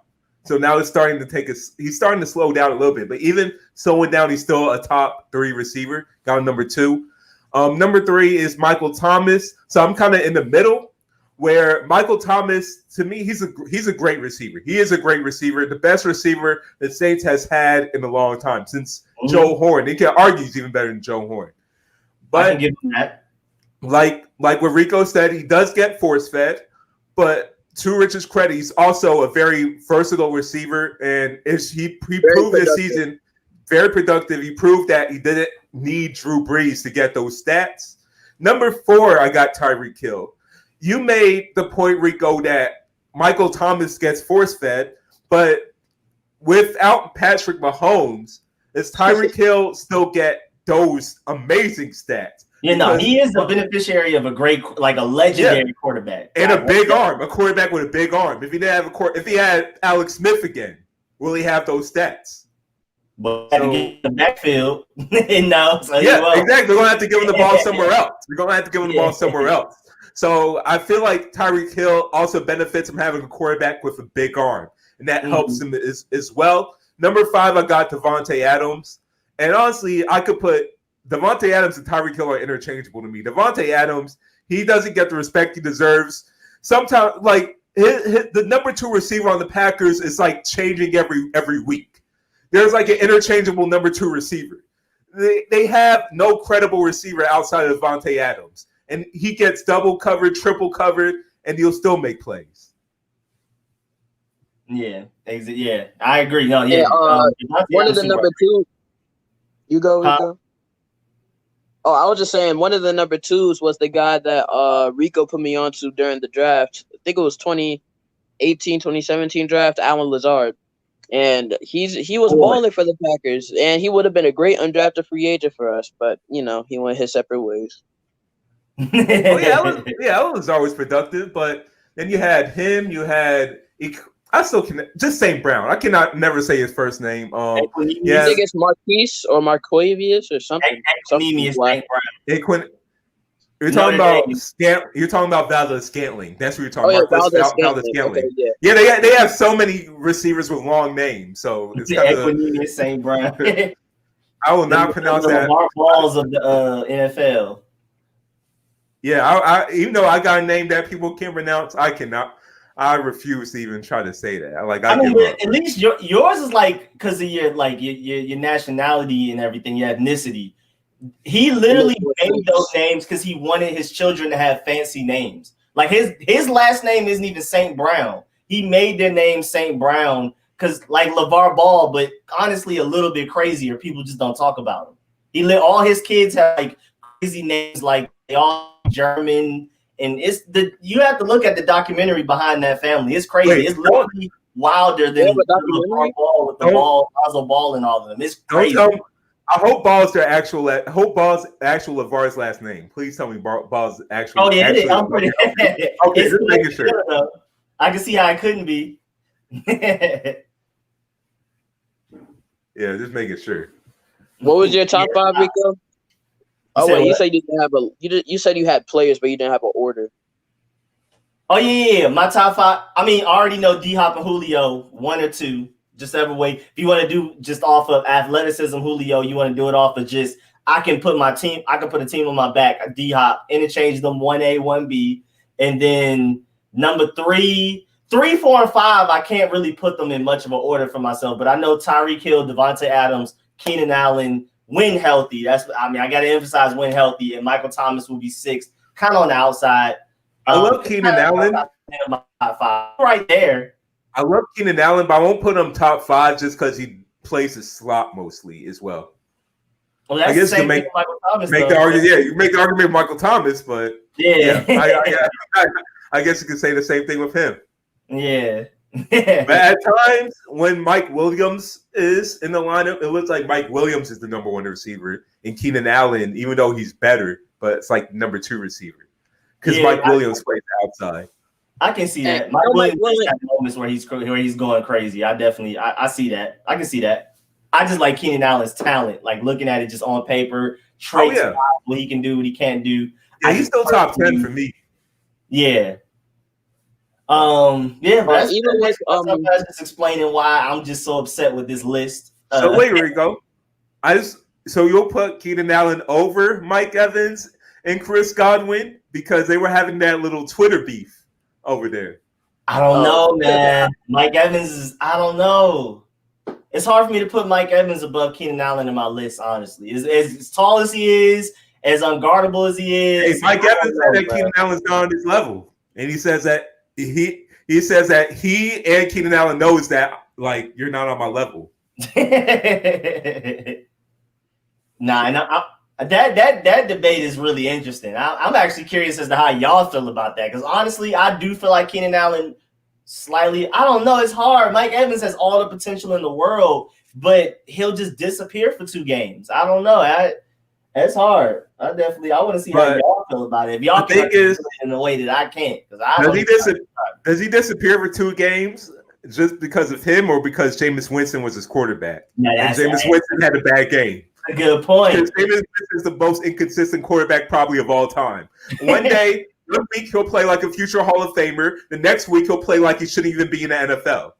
So it could be because of that. And I put Mike. Like, look, the same reason you'll put Julio Jones up there, I'll put Mike Evans like just outside that top 5 as well because of his natural athleticism. And I love Chris Godwin. Chris Godwin was my few saving graces for my fantasy team. I won't put him over Keenan Allen, but he's definitely, I can't even think of the top 10 in my head, so I know top 15 definitely. Could be top 10. And Chris Godwin, I just need to see him do it again, but last year was insane for Chris Godwin. I don't even I was unaware. I didn't know until it was happening. Well, the thing is, Chris Godwin had a very strong 2018, at least the end of the year. And I looked at those stats that he had, like that second half of the year for 2018. I'm like, yo, this guy might have a big year because Winston was favoring him sometimes over Mike Evans. So I drafted him because of that. And that turned out to be one of my few good draft picks because Odell Beckham was my pick. And Alvin Kamara was my second round pick, but that's besides. He got hurt, but even when he came back, he wasn't really that good either. Didn't matter. But then again, he had Baker Mayfield at quarterback, so I guess what can he do? That's how my fantasy team. Say what? He didn't have Kenzie and Peace. That was it. He didn't have. Let him know. Let him know. I'm just telling you the truth. Yes, sir. Yes, sir. And that's kind of how my fantasy team was set up too, because I forgot who I drafted first. And the fact that I can't remember is crazy because the first receiver I took definitely wasn't Tyler Lockett, but Tyler Lockett was the next one. And he ended up carrying my season, just like Chris Godwin carried Jordan, even though you took Odell first. Actually, I had Kamara first pick. It was, you know what? It was between Kamara and McCaffrey, and I chose Kamara. Oh, no, that was so bad. Hindsight is 2020, but I thought without Mark Ingram, Kamara was going to be an absolute monster. Yeah, I understand. I feel you. I get it. It's just McCaffrey of summer. Yeah, hindsight is 2020. I didn't think who thought McCaffrey was going to have a season like this. McCaffrey I thought he was going to have that type of season. I thought he was going to have a great season. I thought he was going to have this type of season. Because in my fantasy league I was doing with all my friends, on Xbox, right? So, we were all on the party talking trash. I had I think I had the 8th pick, and then they don't know football as well as me. Not many people my age do. So, for the first 5 picks, no running backs went. So the first pick was Mahomes. And I'm like, oh, yeah, I have to. What type of fantasy league has no running back? No running back went top 5? Hold on. Running backs in fantasy are like quarterbacks in the NFL draft. You got overdraft for running backs. I think there was probably one, but hold on, I haven't got to the best part. So I think at 6, they took Kamara. And then, at 6, they took McCaffrey. And I wanted either McCaffrey or Saquon. I was good with either of them. I was good with either McCaffrey or Saquon. That's all I wanted. And then 6, I'm getting my hopes up. And I'm like, well, these people, they still don't know football like me. Or fantasy like me. 6 goes Saquon. 7 goes McCaffrey. And now I'm stuck. I forgot who I picked. But at the end of the day, I think in the 8th round, I got Lamar Jackson. So it all worked out. Salute. Wait, you got Lamar Jackson in the 8th round? The thing is, I got him pretty late. Because nobody was expecting him to do what he did. No one was expecting him. In my draft, I really wanted Lamar Jackson, but I thought he was going to super fall. But I forgot, someone in our league overdrafted him, Rico. Jam. I had to hear from him. Jam Master? Jam. I need to join our fantasy league. Yeah, you overdrafted him because that was going to be my quarterback. I was like, oh, yeah, I'm going to wait. Nah. I know I'm going to get Lamar Jackson, and someone overdrafted him. I'm like, damn. I hate drafting with Zay because Zay is the type of person to take Pat Mahomes first overall. I think he did that. And we were like, come on. Yeah, my league, they took Mahomes first. Mahomes was the first pick. And me and my friend that actually does know football, we were dying laughing. We had to mute our mics just to make sure that they didn't catch on to what we were thinking. Yo, you know what? That's what happened with me. I had the second pick, and I was like, wait, you took Mahomes? So I could have my choice between Kamara and McCaffrey? Exactly. And I was always McCaffrey or Saquon. That was my thing last year. I was always McCaffrey. I probably had the third pick because I think I would have took Saquon. I think I probably had a third. I forgot what. I think I had the third pick. Yeah, because Saquon was already taken, but Mahomes was taken, so I had either Kamara or McCaffrey, and I chose Kamara. I chose Kamara. I could have chose McCaffrey. Would have won the league. Oh, you would have dominated. It wouldn't have been close. You would have dominated. I'm about And to, then hold on. I'm imagine about to if I pull up get my fantasy. imagine if I get McCaffrey and I get Lamar or like some. See, you know what? Should I tell y'all my? I'm gonna tell y'all my plan. I mean, But I'm gonna tell y'all my plan. I'm a fantasy I god. already so. told Rico. I already told Rico, and there's not many people in the chat right now, so I'm gonna just say it. My first pick. Hopefully, I have a top pick. I don't care what I have in the second round, but for the first round, obviously you want like a running back, a dual threat running back. I want Saquon or McCaffrey. That's obvious. Second round, I'm trying to go for a dual threat quarterback, just how like Lamar Jackson worked last year. Kyler Murray's up there. Mahomes is up there. Deshaun Watson's up there. People are sleep. I mean, quarterbacks, they're not supposed to go so early, but in the second round, for me, I'll take them. For me, I don't take quarterbacks that high because one, it's just that they're dual threat. They run. That's my.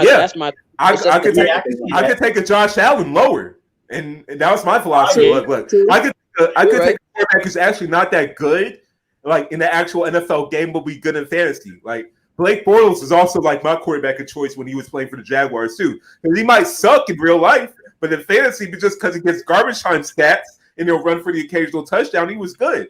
I always wanted to draft Mitchell Trubisky because he could run. But Matt Ryan is garbage time stats god.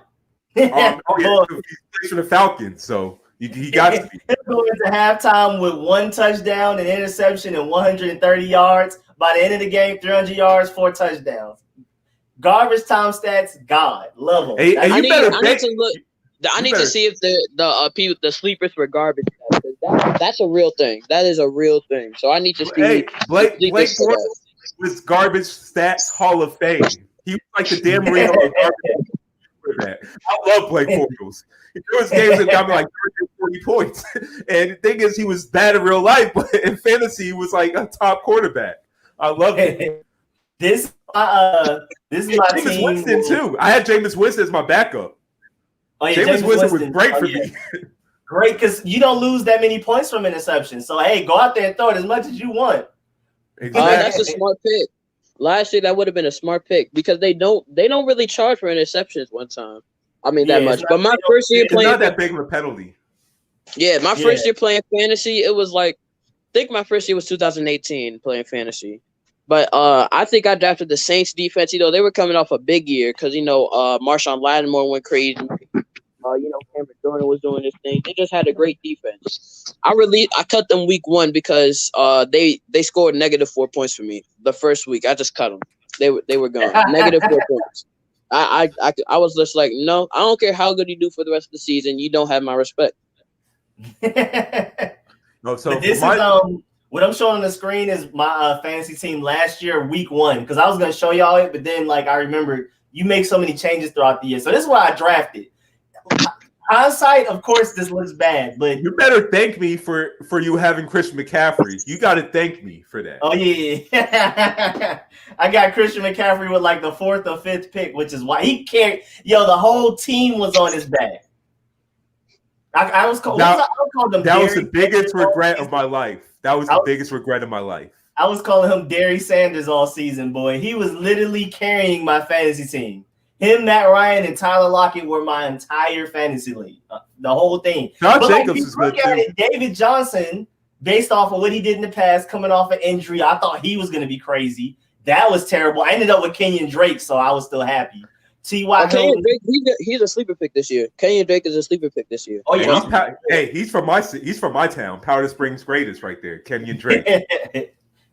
Kenyon Drake is definitely a big sleeper this next season. T.Y. Hilton, when he plays, is great, but it's just when he plays. Josh Jacobs did his thing. I was happy about that. I had Melvin Gordon, Joe Mixon. I was Melvin Gordon to come back from holdout. This team was supposed to be nice. It just ended up not working out. You know what? My draft philosophy is running backs. I'll draft a running back and a receiver the first 2 rounds. Of course. It's also hard to find a true number 1 receiver. Yeah, I think I'm about to switch on my strat because I've been testing the waters. I've been taking my notes. I already started that a couple months ago, but I started my notes a couple months ago. I've been doing, mock drafts. testing the water, see where people go. So, I'm probably going to change that second round QB strat and change that to like a fourth round pick because that's still going to be a pretty good pick. Oh, yeah. If I could get that quarterback. But I think I'm probably going to wait for it. So what I do as well, I draft for trade pieces. So even if I have enough running backs, like even if I have 2 running backs and 2 flex, even a good backup, if I still see another running back that I know is going to get a lot of carries, I'll draft them. Even if I'll possibly never trade them because I use it as a trading chip. That was my strategy here. I was like, somebody gonna want one of these guys. Yeah, and then sometimes I think ESPN has these rules, but Yahoo did it. Sometimes I don't even draft a kicker or a defense. I'll just wait right before week 1, and I'll just see who I cut because I just try to draft like as many potential game breakers, big players as I can, and then I'll watch preseason, see if they're going to win the starting job. Like Devin.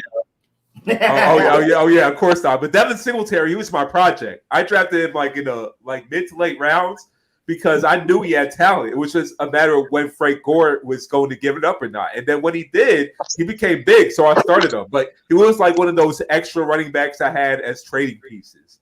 And as for tight ends, tight ends are also a position where there's always going to be one player who's going to be like near undrafted that will break out and become a top tight end.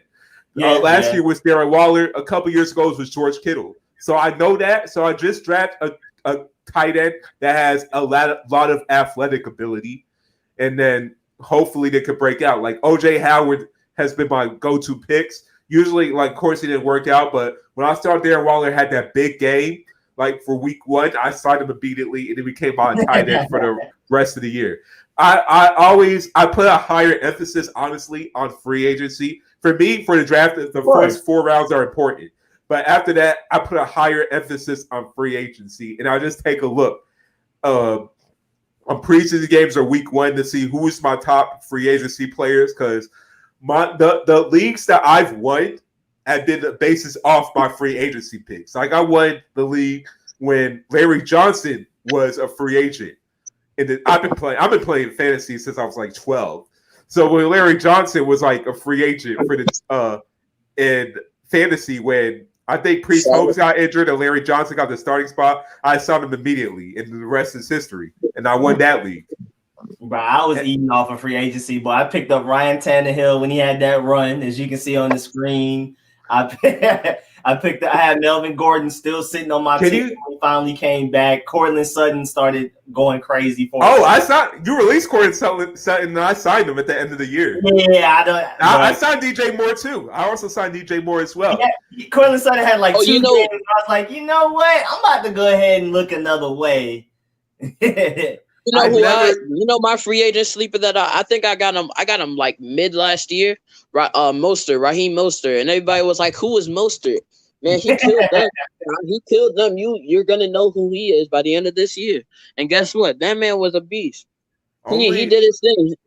In fantasy, he was still sharing the rock, so it wasn't his full potential. But this year, he's gonna be a little better without Matt Breida. But they still have Tevin Coleman. If only fantasy carried on to the playoffs, because man, Mostert would have been a guy. Mostert would have been my savior, my saving grace. He would have been that. I'm not. Plus, I had Lamar. I'm not gonna give away too many secrets, but with players opting out like Damian Williams, that boy Clyde Edwards. I saw that. I was thinking that. Oh yeah. I was thinking that. Especially on PPR. Clyde Edwards Helaire shot up. Oh, and remember I told you about Austin Hooper because David Njoku. I don't know if he's holding out. Garbage time God right there, Austin Hooper. Garbage time God. Garbage time. Well, now he's probably not going to get the garbage passes though. He's not going to get the passes. He's going to get. I mean, he might get some passes, but he's not going to get all the passes, the garbage time passes, because they still have Jarvis and they still have Odell. A big fantasy note is to always take a Kansas City Chiefs running back, no matter what. Even if you've never heard of them, take a Kansas City running back. Got to. Because with all that talent on that team, they're going to get either a lot of catches or they're going to get those like close yard touchdowns. Yep. Goal line touchdowns, screens. No matter who you are, you always have a chance. I think Smokes made mention of PPR. I love PPR is like the biggest jug league ever because I can't stand PPR, bro. I don't even know what PPR is really. I don't really know what it is. Points per reception, so you get a point for every reception a player gets, and I love those leagues. That's juice. That's juice. Yeah, I'm saying because you take advantage. I was to say you take advantage. Well, then Michael Thomas has to rule that league. He has. He's the one pick that league. He's literally the greatest ever. The thing is, he has to rule that league. It can't be fair. You take advantage of people who I'm not really familiar with PPR. That's what I love PPR leagues. I just take advantage. While they'll draft players like Adrian Peterson or Jordan Howard or running backs that can't catch, I'll pick up James White. I'll definitely will get a Saquon Barkley. I'll get I'll get Austin Eckler. I'll get all these running backs. I might stack about running back. That sounds smart. I'll get Julian Edelman. Julian Edelman is a god in PPR. I get all these players people do not expect in the late rounds just because I know they get a lot of catches because they don't think about that when they're drafted for PPR. And bro, when Chris Thompson was healthy, oh my Lord, in PPR. I want to get him, but someone drafted him first. But yeah, I'm saying PPR. I love PPR. It's just too easy for me. I just take advantage. Yeah, again, a lot of people don't know about it. So like they'll just be drafting like it's a regular league, and you'll just be taking advantage of them because they won't be ready for an Austin Eckler. They'll be like, wait, why are we doing Julio every week type of thing? I remember used to get Chris Hogan as well because like when Edelman got hurt, I know Chris Hogan was going to get force-fed passes, and he was making. But I mean, PPR or not, always take the first. I learned this in my the basketball fantasy league that I had just this past year. Technically, the year that's still going on, but they didn't resume it. I learned that always take the first option, like the first running back on the team, the first wide receiver on the team, because they're gonna get the ball. They're gonna get the ball, and then sometimes you got to go with the first or second option. If you can get the second option and he's a good second option, like a Mike Evans, Chris Godwin, whoever's first or second, I don't know. Whoever Diggs or Thielen was, just get you a good first or second. Get you good first and second, no third. We don't do third. Also for running backs as well, is that later on in the draft, it'll be hard to find a starting running back. Later on in the draft, it'll be hard to find a starting receiver. It's actually pretty easy to find wide receivers in like 7th or 8th round, actually. But number one receivers, it'll be hard to find that. Well, no, you can still see like your DJ Moore, your Adam Thielen, your Terry McLaurin. You can still get those in like 6, 7. Well, you can still get those. Yeah, but those are not guaranteed 1,000-yard receivers. Like to get your legit number one receivers. DJ Moore might. I mean, but now DJ Moore will probably go earlier. Earlier. But I mean, last year people didn't think league, they're too dumb. I'm sorry, I just had to say that they're too dumb. But for me, my strategy is definitely running backs as much as possible. It's like a balance of taking running backs because they're the most dominant thing in fantasy. Running backs, but also receivers. By like the 4th round, all of the top guys are gone. Like I mean, you can get a sleeper easily. You can easily find a sleeper, especially out of these rookies. Like, you never know. Somebody might sleep on CeeDee Lamb. CeeDee Lamb might go crazy. Keenan Allen falls. Off of the mock drafts that I've done, Keenan Allen falls. I'm trying to tell you, he falls. Oh, I took advantage. In my mock drafts, I've taken advantage of that. I get they're just mocks, but does he fall? Does he fall? Hey, Rico, can you pull up my team on there? Just so I can see who I had. Hold on. You want to see like the week 1 version of you? Yeah, week one. All right, hold on. I think last year with my first pick, I took Joe Mixon. That did not work out well. I'm gonna just let you. That did not work out well. Week 1 and Joe Mixon's so talented. I got him in the 4th round. Look. I mean, I saw at the end of the year he had like 1,000 yards, but then he only hit I had it for like 10 weeks. I think he only had one game with like 16 points. I'm like, this guy sucks. How did he get 1,000 yards? I just didn't see it. Like, when you play for the Bengals, back is Ryan Finley. I mean, he can't really do much. Yeah, they just they're supposed to hand the ball off. They're supposed to hand the ball off. It's Joe Mixon. Hand the ball off to him. Let him run.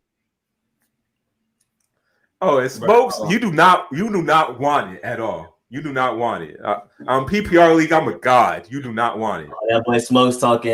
He talking his trash. He talking his stuff. You do not want it. But speaking of that, I probably won't even play fantasy this year because you really don't know what to expect. Players are opting out. I'm not even sure going to have the season. I'm honestly going to skip fantasy this year. Wait till next year when we know things are certain.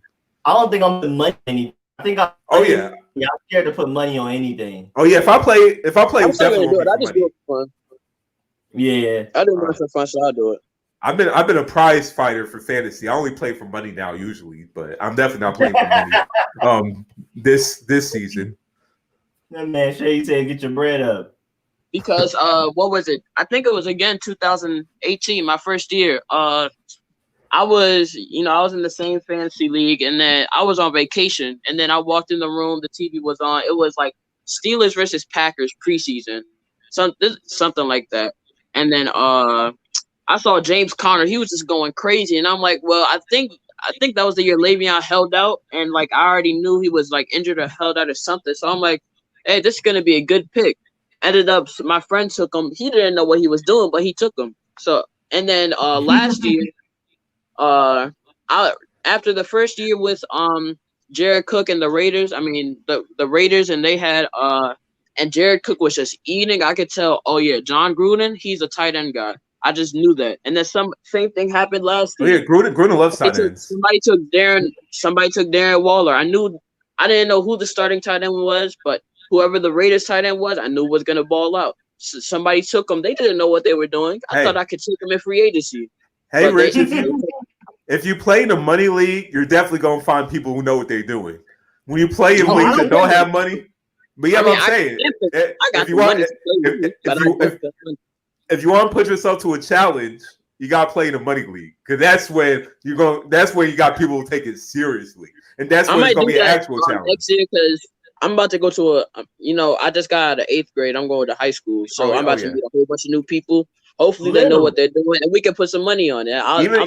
Even if it's like $5 or something, don't have to be that much. Just like think about it. If it's 10 people, everybody puts in $5. Yeah, that's not a single person. But hey, when you get $50, you feel good.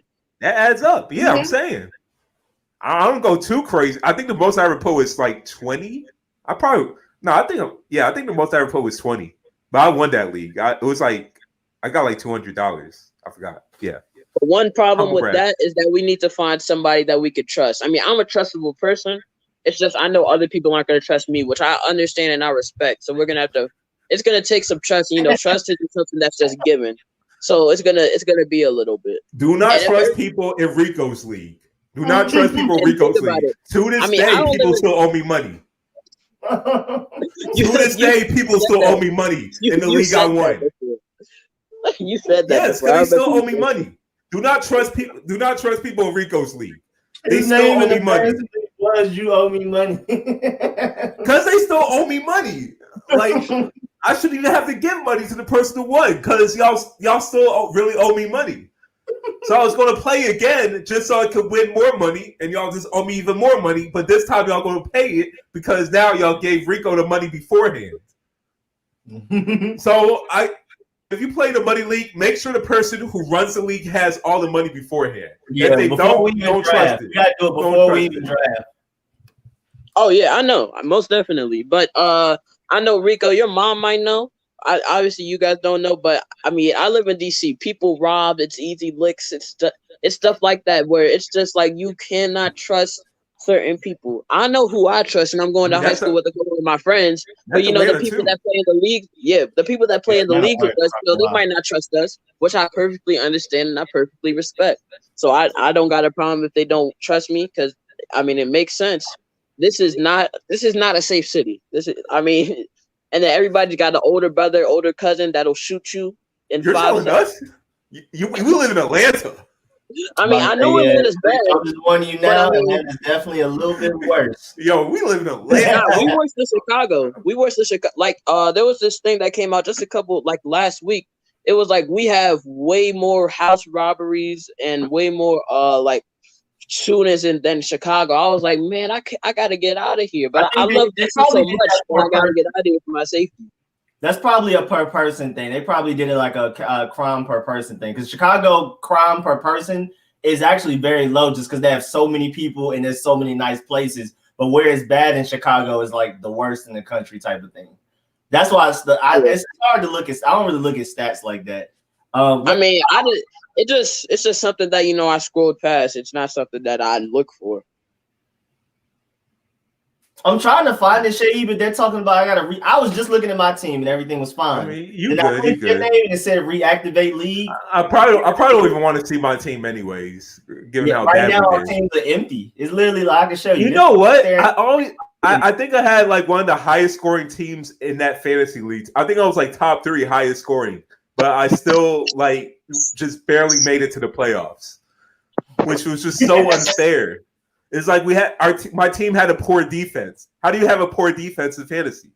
You would put up all them points get put up on you. You can't every time I'm playing against another team's best days. It was just like I was just so unlucky. You had that 2018 Saints defense week 1, huh? For real. And you don't know how I was pissed because that was my first time doing fantasy. I was pissed. I was so mad.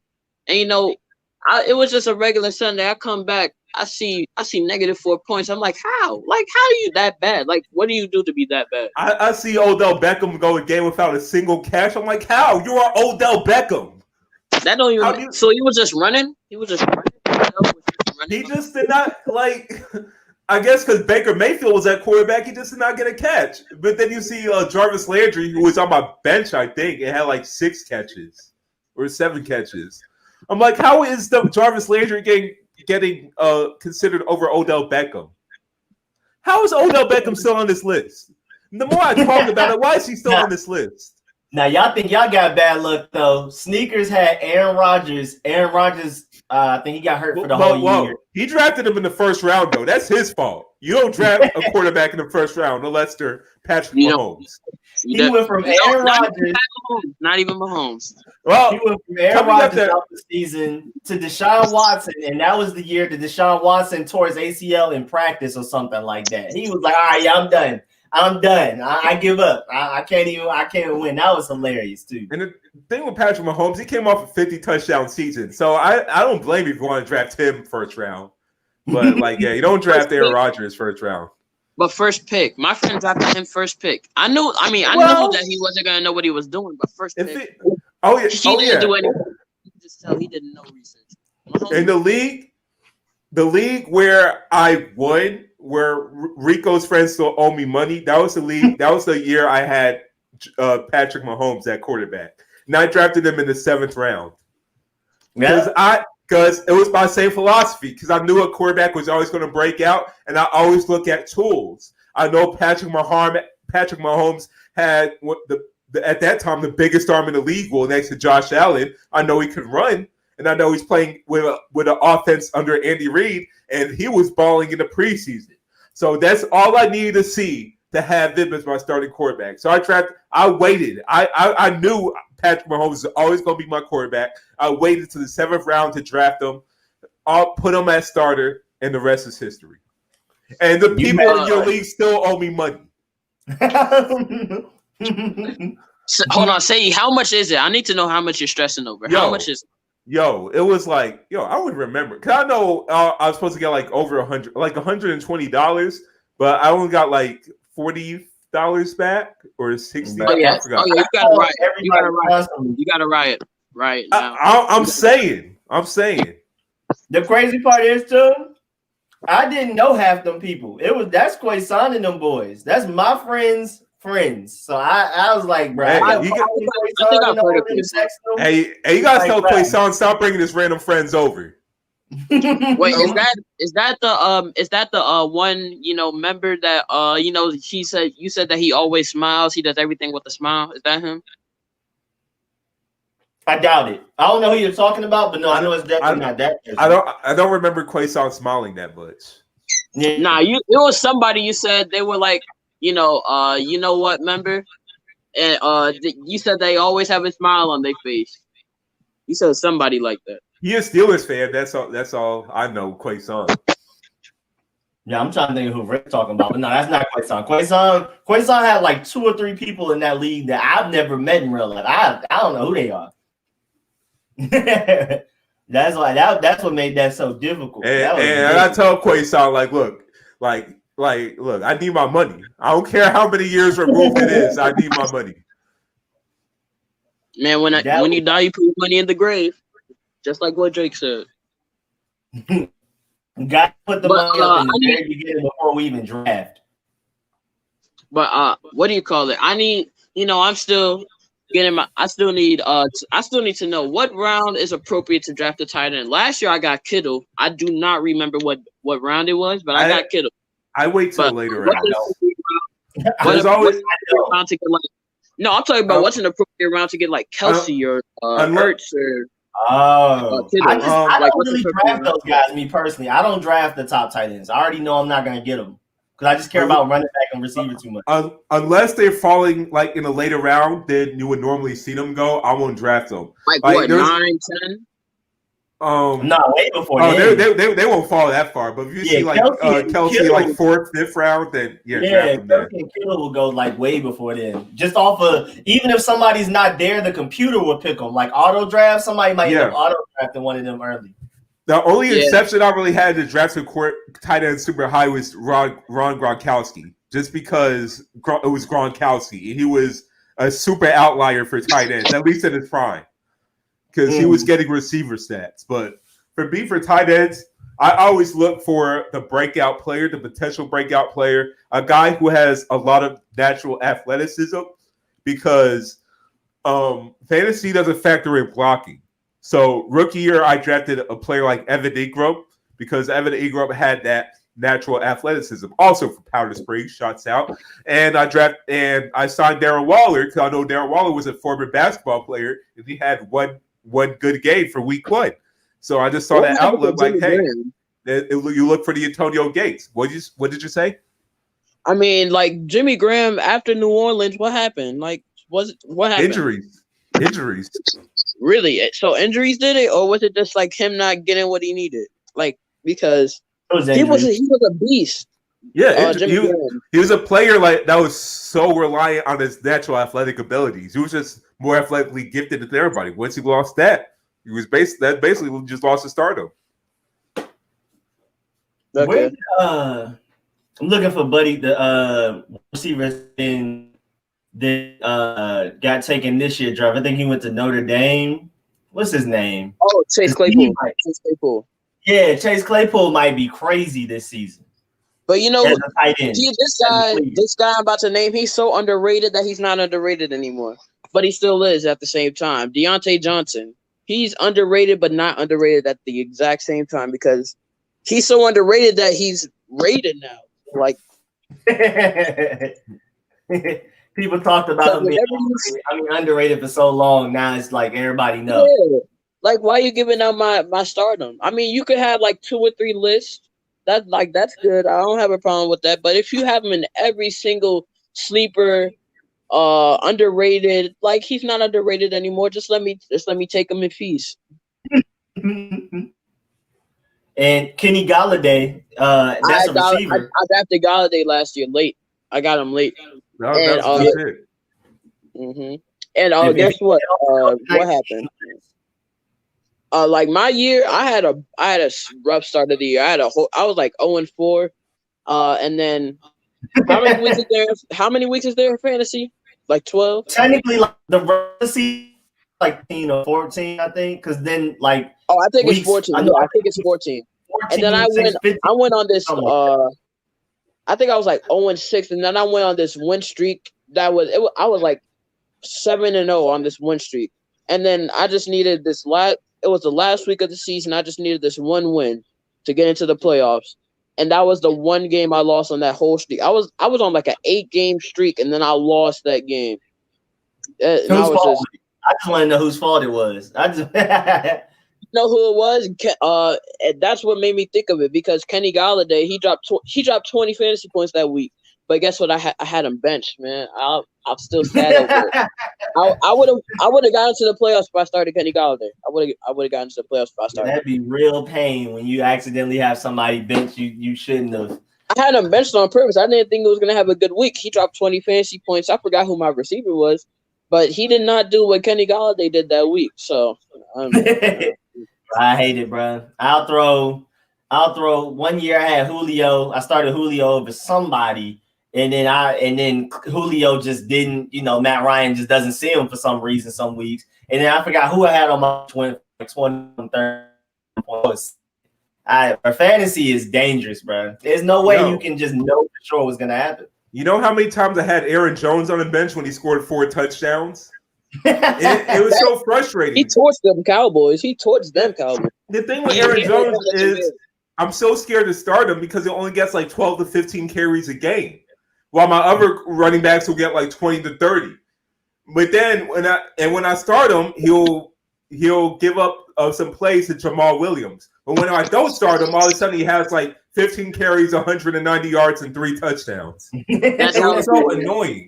That's exactly how it be, man. I was just there were so many times that I started the wrong person, not on accident. It was the wrong person. They didn't have more points than the dude on the bench. I was just so disappointed in myself. And then I use the NFL, the little NFL thing. I don't use ESPN, so they have the like highly projected next gen stats, all that stuff. So they try to fool you. Same thing with ESPN, but the NFL app is way different. I'm trying to tell you, they try to manipulate you into, oh yeah, what we say is definitely true, and here's why, and they give you a good reason why, and then they end up being 100% wrong. And I'm just like, should I even watch NFL Network tomorrow morning? I don't trust any of them. Now, there's one fantasy football site I go to, and y'all probably want to hate me for this, but it's WalterFootball.com. I was about to say Walter Football, isn't it? Huh? Yeah. He usually has bad takes on players, but when he gets his sleepers right. So I look for him for his sleepers. Oh, he does every year. Is that a consistent thing that he does? Yeah. Usually gets his sleepers and his rankings, like his position rankings, right. Like the guy who's usually like consensus projected number 1. Sometimes he doesn't have his consensus projected number 1. You'll have them lower, and they'll give a reason why they're lower, or they are coming off injury concerns, or they just won't translate to fantasy because of this. He's usually right. Honestly, it's really just fantasy football where he's right on. His other takes regarding football is not usually. Well, he's not right. I mean, I found out about him I was looking up, draft prospects and draft prospect rankings. That's how I found out about him. Then I found out that he has like a couple news stuff. He has the fantasy. So I haven't been looking at him lately, but during draft time, I'm on that website at least once a day. Yeah, I look for him in mock drafts, but he's usually wrong he's only really right for me for fantasy looking football. At the position rankings for the draft. For the prospects, I'm looking for the position ranking. Mm-hmm. I'm not looking for the mock draft. I'll go to him for the rankings so I can get names, and then I'll go do like my own research or look somewhere else for like the descriptions of them, because I don't really like his breakdowns of each player. But he'll have like everybody. He'll have like the super no-name guys and the tackles. I'll just go somewhere else for information. That's pretty much with Walter Football for me for fantasy football. It's really for the names, and then this sleeper. Quick question: Did he have Chris Godwin last year as a sleeper? He didn't have him as a sleeper per se, but he had him high. He had him pretty high, and he said that he had a strong end of 2018. Because if he had him as a sleeper, that's very reliable. That is very reliable. He didn't necessarily count him as a sleeper, but he had him higher. He had him like top 10. I get what you mean. But he thought he was going to be good. So but he didn't really say like his sleepers are like people like you never heard of before. But he didn't necessarily count him as a sleeper. He just said that he was just undervalued. Same. She ate me lately. I've been doing the exact same thing. I'm taking mental notes, thinking about it. I'm just doing my overlay because fantasy starts in like a month. Yeah, we're giving y'all a free game. Don't listen to Matthew Kelly. Don't listen to anybody from NFL Network. Matthew Perry. But definitely don't listen to him because he's always wrong. He is always wrong. It's to the point where Matthew. What'd you say, Rico? Kind of cut off from my end. I don't hurt myself with them, man. No. Bro, I literally just go off of my own gut. If it don't work, it don't work. But I refuse to lose a week because somebody else told me to do something. That hurts even more inside. I prefer to lose because I was the idiot. It's really when Matthew Perry says something, I'll like, okay, so you say that means I'm gonna do the opposite, and then that's just dude. But I mean, whenever watching football's pretty cool though, because I like I don't necessarily like his grades because I think he looks at stuff wrong, but he's a great free agent tracker. Like whenever people look sign and stuff, he'll like want to say who the trade was between or who got signed and for how much. I don't necessarily like his grades and his reviews of each one, but he's my go-to guy for like free agency. Like in March when everybody starts signing and stuff, he's like super on it and has everybody listed in order and all of that type of stuff. Oh yeah, it was like this was during this year's draft. There was like a couple people in the chat. They were watching this like live stream on YouTube. It was like Pro Talk Sports. Me and Rico over here struggling watching ESPN. We're like at least 5, 6, 7 minutes behind them. Oh, that was hilarious. Yeah, I mean, me and Rico, we were struggling. We're like, hold on, where are y'all getting this from? And then the pick ended up being right. We're like, hold on, where is this source? We need this because I mean they had that stuff at least 5 minutes early. At least 5 minutes early. Yeah, I don't know how they were doing it. But they had it. They had it. Yeah, boy. Shouts out to them. Oh yeah. I was seeing that. I'm like, wait, how they were like woes for the NFL. You were in the chat. Say y'all remember that. You were in the chat. Yeah, I was watching. So I was definitely watching. I just want to know why they were so on time. They were so early. Like I was confused. Yo, it's like they just had the black market sources. That's what they had. They just had the black market sources. Their phones. Like when they called in, we're taking this person on the phone, and before it even got there, because I mean the dudes there, they were just chilling. They were talking, interacting with the chat. You know, they had the little professional setup and all of that. But they had them picks early. Like they had them picked super early. They were quicker than Twitter, and I don't know anything quicker than Twitter when it comes to any stuff like that, bro. Well, but it was like Pro Talk Sports or something. It was something like that. Yeah, I remember them. I do remember them. It was Pro Talk Sports. I'm gonna have them up on some sort of a screen when I'm live streaming the draft next year, just so I can be early. They had their stuff, man. They was on it. They was on it. I don't know who their sources are. They hacking. I don't know who they were, but they had them picks right and early. And smokes. You don't bring the smoke. I'm gonna bring the smoke. Oh yeah, like, Rico. Remember, it was like earlier this quarantine. Earlier this quarantine, you said you were gonna do like a paid subscriber fantasy and a free subscriber fantasy. I might not join that a paid one because you know that's not just me. That's not me this year. I'm scared of the paid one too. I might just do two fantasy leagues. We're still gonna do that free one, right? Of course, I might do two. Okay. I might do two with the RicoScores family. Yeah, but I'm definitely gonna be in at least people who are talking trash like you, Smokes, Seyi. I think we should all at least be in one. I was talking trash about basketball. I mean, in football, I could do my own. I could do great in football. It's just in basketball, I'm a different breed. And then we start, if we do fantasy, we're going to start like, okay, so a receiver, we're going to draft a receiver, going to have him starting like right before the game. They'll find out he got COVID, and then he won't play anymore. And then this year that's going to be that's what I'm saying. I don't know if I even want to do fantasy for that reason. Nah, Shay, come on, we're going to do a free PPR. Have you seen what MLB is like? Have you seen Major League Baseball right now? Like, the MLB might get canceled. Exactly. It's not even been a week. It hasn't been a week, and they might get canceled. And you know what? I've invested in the DraftKings stock, and just because MLB is canceling games, that stock is plummeting, and I am losing money already. So I don't want to lose any more money. I can't take the pain. Somebody help my man. Lord have mercy. Yeah, I bet. Hey, a free PPR league, so Smokes and Shay can talk they trash in it. I'll be in it just for the spirit of it. You know what I'm saying? We can. I gotta be in there. I have to be in there. I'll do it. It's free as long as it's free. I'll do it. I'm not doing anything, not even for $1 this year. I don't trust it. Yeah, you know me. I do like 8 fantasy leagues every season because I do different ones. I do different challenges. Like I'll probably live stream it this year since I'll have more time. But I do like a PPR league. I do a league with the max amount of players you can have. I think it's like 16 or 20. And then like by the third round, you're already picking up people you don't know. So that's a fun league to do. My team is terrible, but it's funny. I do like a premature one before training camp even starts. Usually I haven't done one yet. I try to just do like different challenges. Like every league brings its own thing. One league only has like 8 of us, so everybody's teams is crazy. And then of course I do leagues with the people I know. So yeah, I'm part of a lot of different leagues. So whatever we got to do, I'm down.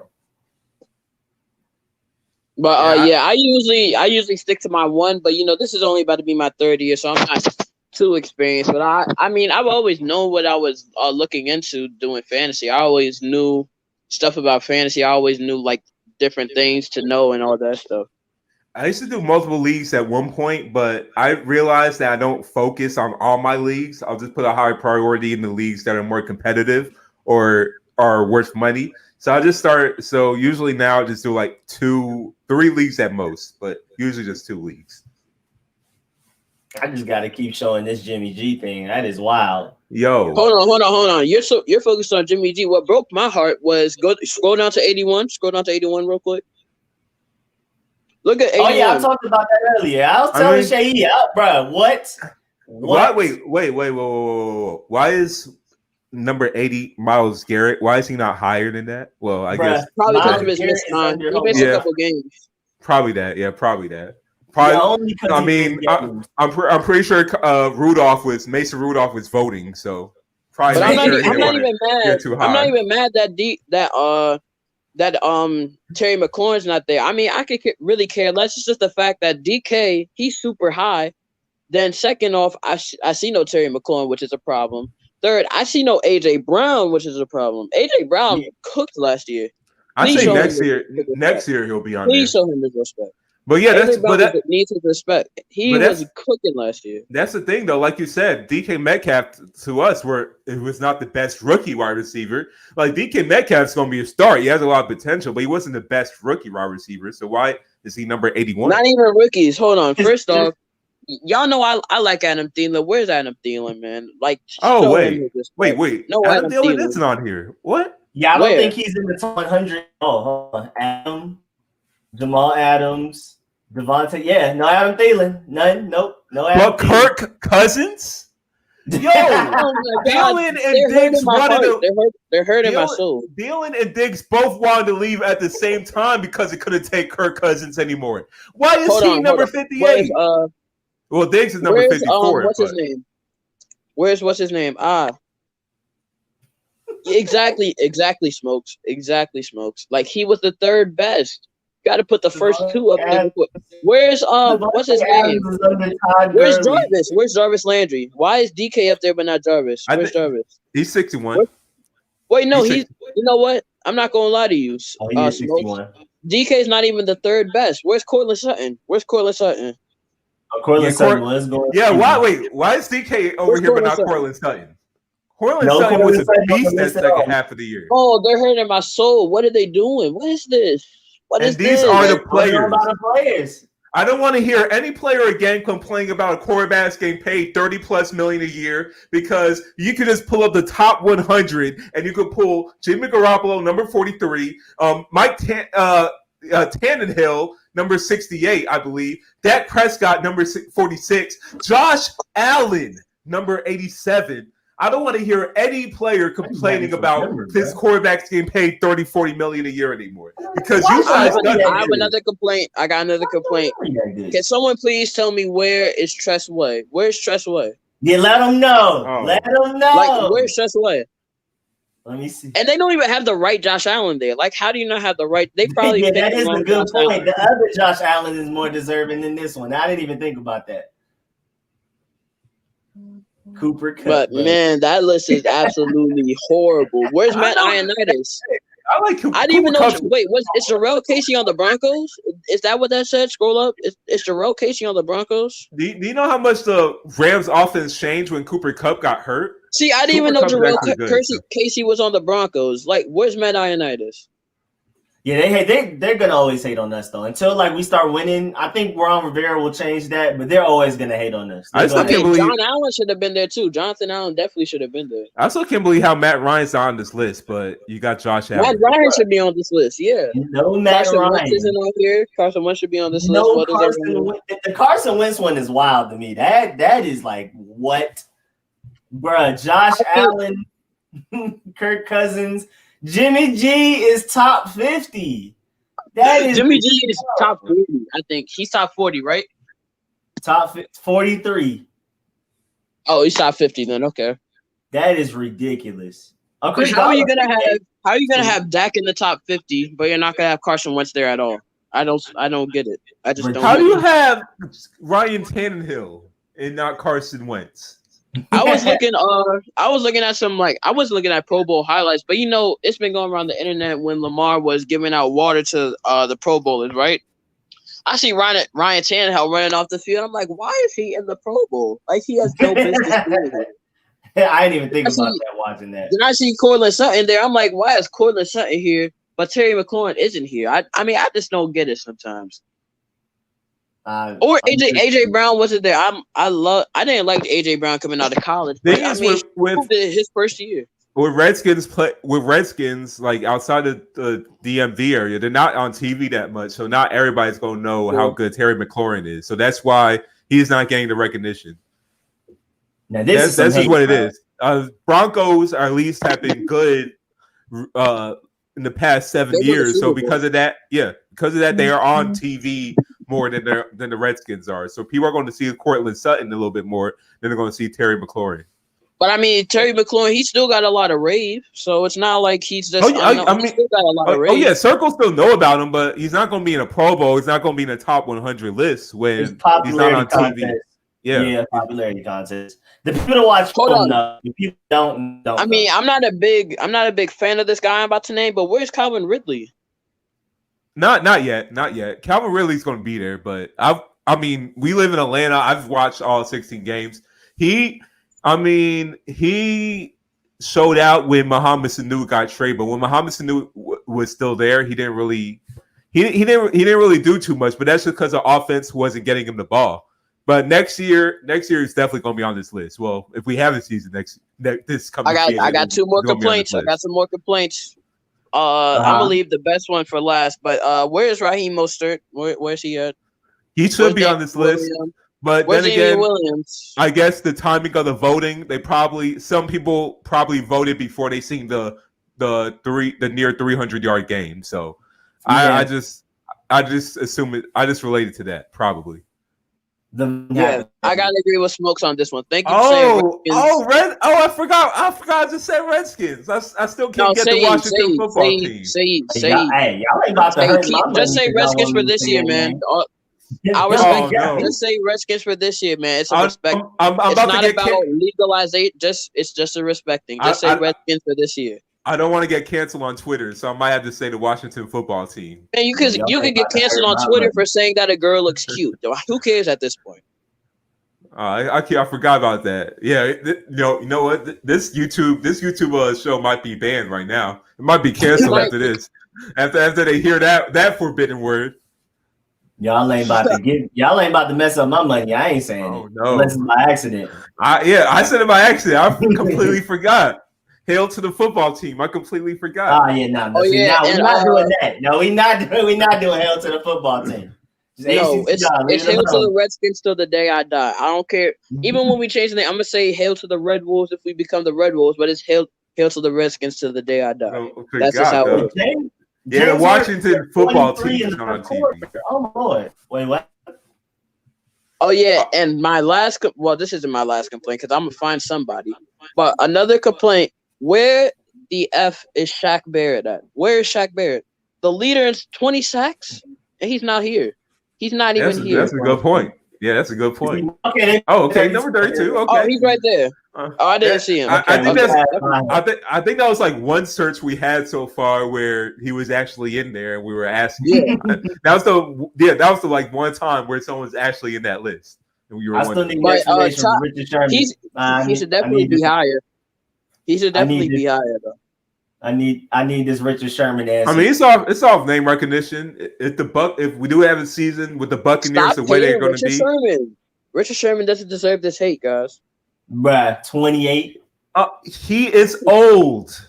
He's old. Not that far. He got torched by Sammy Watkins. Not Tyree Kill. Not just Tyree Kill, by Sammy Watkins. Tre'Davious is literally the same guy, but better. Like, they do the same thing. Zone coverage, stay on one side of the field, all of that, but does it way better. And younger, all of that. It doesn't get burned by Sammy Watkins. Yeah, I got you right there. If you switch I might have to say skins, White, burgundy and gold. I ain't saying football team. I'm a burgundy and gold fan. I'm a Skins fan. I'm a Redskins fan. Whatever. I'm not a football team fan. So what y'all saying is y'all not getting that basic Washington shirt that they put on NFL Shop that just says Washington. I would buy it because it might sell for a lot of money later, but I don't want to wear it. No. That's something. I mean, you can find that off Walmart. And I could get everything myself. I would be stocked up with a whole bunch of different jerseys, merch. I would have, but I mean, I'm 14, so there's a difference. I mean, you can still get it. You just gotta sell something. Yeah. I mean, no, I have the money. I mean, I've been working my summer job, and I had money before. It's just I don't have a car, so I'm not gonna drive to a Fame store and then ordering it online. I would rather get it in real life, but I could order it off online. But I don't feel like spending my money on it. I just don't. I'm not a money spender. I know a lot of kids are money spenders. I'm not a money spender. Okay, that's great. That's great. That is great. That's for real. That's really good. Let me sure. Yeah. Wait, James Harden scored 23 in the first. I'm about to put that game. To pull it up so we in the stream. Yeah, I got to pull that game up too. Where's Tyler Boyd? Tyler Boyd had a crazy year. Where's Tyler Boyd? But honestly, he's a beneficiary of just having nobody else to throw to. So it was like, okay, we got Tyler Boyd. Let's just go to him. Nonetheless, he had a good year. He kind of disappeared towards the second half of the season, but in the first half, he was balling. Let me see. Yeah, he's not on here, of course. And I had him on my fantasy team for a brief period. It was garbage time stats. So hey, fantasy garbage time stats. I've never thought about it, but it is a real thing that I think about it. It's real. Matt Ryan. Because think about it, Rico. Last year, first week against the Eagles, on that last possession where we had that whole drive and got a touchdown, that was just garbage time. But I mean, I don't know how many fantasy points were there for Case Keenum that drive, but I mean, there was some there because we got a touchdown, we drove down the field. But it was still garbage time stats. But hey, I'll take those points any day. Hey, Smoke. So what you're saying? You got a vintage Washington football team hat, and you got it before people even know about the Washington football team. That's what's up. Oh no, a lot of people have that. Like a lot of people have that. Like if you want, I'm a big fan of Louis T. Also, Louis T. Now he has. It's just so weird because he always had the Redskins report. Beloved Washington, like he had all that Redskins intro and stuff. Now he has to change all that to Washington, and I just feel so bad for the man. I changed Redskins report to Rico report, so it was easy for me. Rico report, double R still. The football team report. The football team report. Oh no! I went from Redskins report to Rico report. I'm lucky, so I'm chilling. And his intro was like, welcome all my fellow Redskins brethren and sisters. I'm your man, a resident Redskins fan. And then a whole bunch. It wasn't much more Redskins stuff, but now Washington just sounds weird. Easy. Welcome all my football team sisters and brethren. I'm a football fan, so we're going to watch the football team play. Easy. I just fixed it. That sounds terrible. Washington sounds much better. Honestly, I like the jerseys though. I don't like the name. I mean, I like the name. Rico, I'm sorry to tell you the Red Wolves. Huh? I wish the jerseys were darker. But I don't think that they're going to be darker this year for this season. I hope they will later. The jerseys they showed us are darker than what we've had. I think, but I'm not 100% sure, and I will not guarantee you that. I will not. I really hope so. The ones they preview, but of course it was like animation. They look darker. Yeah, they look darker. Yeah, it was animation. It wasn't on like a real life person, so I'm still worried. I feel you. But even the one on Jonathan Allen looked like darker. Even the one on Kerrigan looked darker. I really hope so. But please let it be a darker burgundy. That red and yellow looking thing that we've had for a long time now is annoying. But hey, everybody that's in this stream right now, even you, Seyi, I know you don't really care, but just do it for us. Go to the Redskins Twitter, go to their last tweet, and put Red Wolves. I don't care what you do, just put Red Wolves, and then submit. I'll do it. That's a fine name. I'll put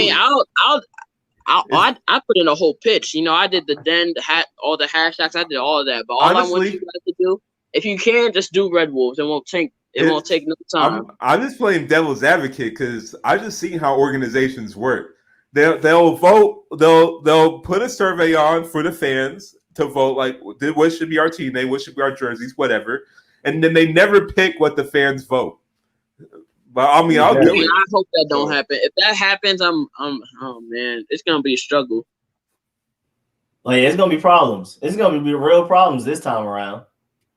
But it's just Red Wolves is so big, and we haven't. And this was before the survey came out. The surveys came out. This was before they released their last tweet. It's just Red Wolves has gained so much steam within the past 2 months. It's just huge. Let me see. All right, here we go. And thank you, mommy. Oh, my boy Big Simple was good. That name just brings us closer to the brand. Here's the link right here, y'all. Y'all just copy that link right there, and then y'all can go to the website. It's gonna take you here. You got to scroll all the way to the bottom, and literally just first name, last name. Make sure y'all pick Red Wolf. WashingtonFootball.com. WashingtonFootball.com. Is it the University of Washington's football team? Like, do we know? Why, Seyi? Why? The color, I guess the colors give it away. It's the team formerly known as the Redskins, but WashingtonFootball.com. But I'm glad that they did existing since 1932. I'm glad that they did that. That was major. Yeah, that was pretty cool. That was nice. That was pretty nice. No, it just keeps our history. That's what I'm worried. I need to keep my history. Even though I wasn't there for it, it's my history at the end of the day. You never get. I was here for RG3 and Kirk Cousins. I need something.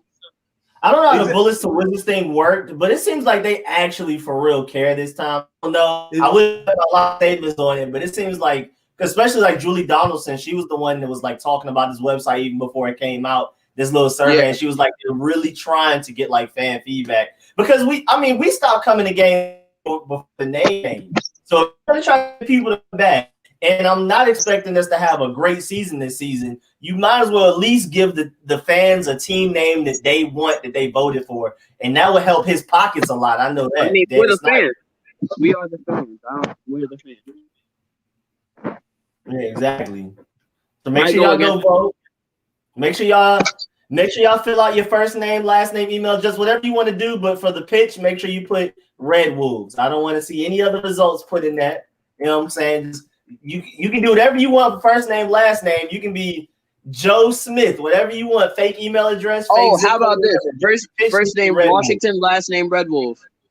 We can do that. Yes, sir. You should do that. For Washington Red Wolves right here. I'm gonna do everything. If we're the DC Red Wolves, I don't care. If we're the DC Red Wolves, I don't care. I like DC more than Washington. I know, Rico, you're huge on that. I don't care. It doesn't matter to me. Yeah, honestly, the thing with Washington, sometimes, well, I mean, I'm not going to get confused, but if you're just telling to someone that probably doesn't watch sports, when they think of Washington, they probably don't think of Washington, D.C. They just probably think they actually usually do. They usually do, to be honest with you. Is it just depending on your area or just like, if you're talking to someone No. I'm talking about like my cousins, I have like family in Kentucky or whatever. I talk to them on the game every once in a while. They say, oh yeah, that's how, when they introduce me to people, they're like, oh, that's our cousin in Washington. I try to correct them to say DC because, it messes up my head. But for other people, it seems like, they think, oh yeah, they automatically think Washington DC. They don't think the state. And I'm like, wow, you don't. That's a kid. In Atlanta, it was definitely Washington, the state, when I say Washington. Yeah, as a kid, I always thought University of Washington was literally like DC Washington as a kid. Until I got older and I realized, it's the state. When I was young, I didn't know where it was. But I'm like, well, it's not here, so it has to be in the state because I don't see it anywhere around here. Yeah, nah, that mix-up is annoying. I definitely prefer DC. Plus, it just sounds better. Me personally. I mean, but when you have like a short, when you have a short name like DC and then you have a long name like Red Wolves, I know Red Wolves isn't that long, but still, it doesn't really look right. It's not right. But lately, I've been watching the Pat McAfee show. I highly request you guys to watch. It's actually a pretty good, entertaining show. But when he's been talking about our names, I just feel so much disrespect. Because first him and his crew, they were like, oh yeah, DCFC. I'm like, DCFC? Are you kidding me? And that stands for District of Columbia Football Club. That sounds absolutely horrible. Yeah, this ain't soccer. This ain't soccer. You're not gonna name it after that. Yeah, but then they've been the one, and then That's now they call name. us. But you know what they call us now, and it pisses me off. They call us the Washington Football Team Name TBDs. Like, that's so long, and then that's also disrespectful at the same time. So I'm like, TBD. Somebody said we should the Washington TBDs. Somebody said we should Washington Football Team named TBDs. Like, how do you say that confidently? Washington Football Team named TBDs. How does he say that? If I would say Washington Football Team for now, but before the name change, I took it as disrespect when you said Washington Football Team. If you say Washington Football Team now, I respect it a little bit more, but I'm still like, man, just call us the Skins, Redskins, hashtags. I don't care. I don't. Washington Team Football, so we could have said WTF. Just say the Burgundy and Gold. Just call us the Burgundy and Gold. Just signed. Alex Smith just went to the PUP list. I don't care. Burgundy and Gold. You can refer to us as that. I don't care.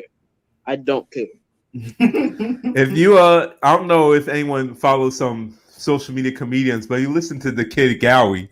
He just basically explains it perfectly. The Washington Football Team, like for real, like. He from there was this one guy on social media. Me as a Skins fan, Redskins fan.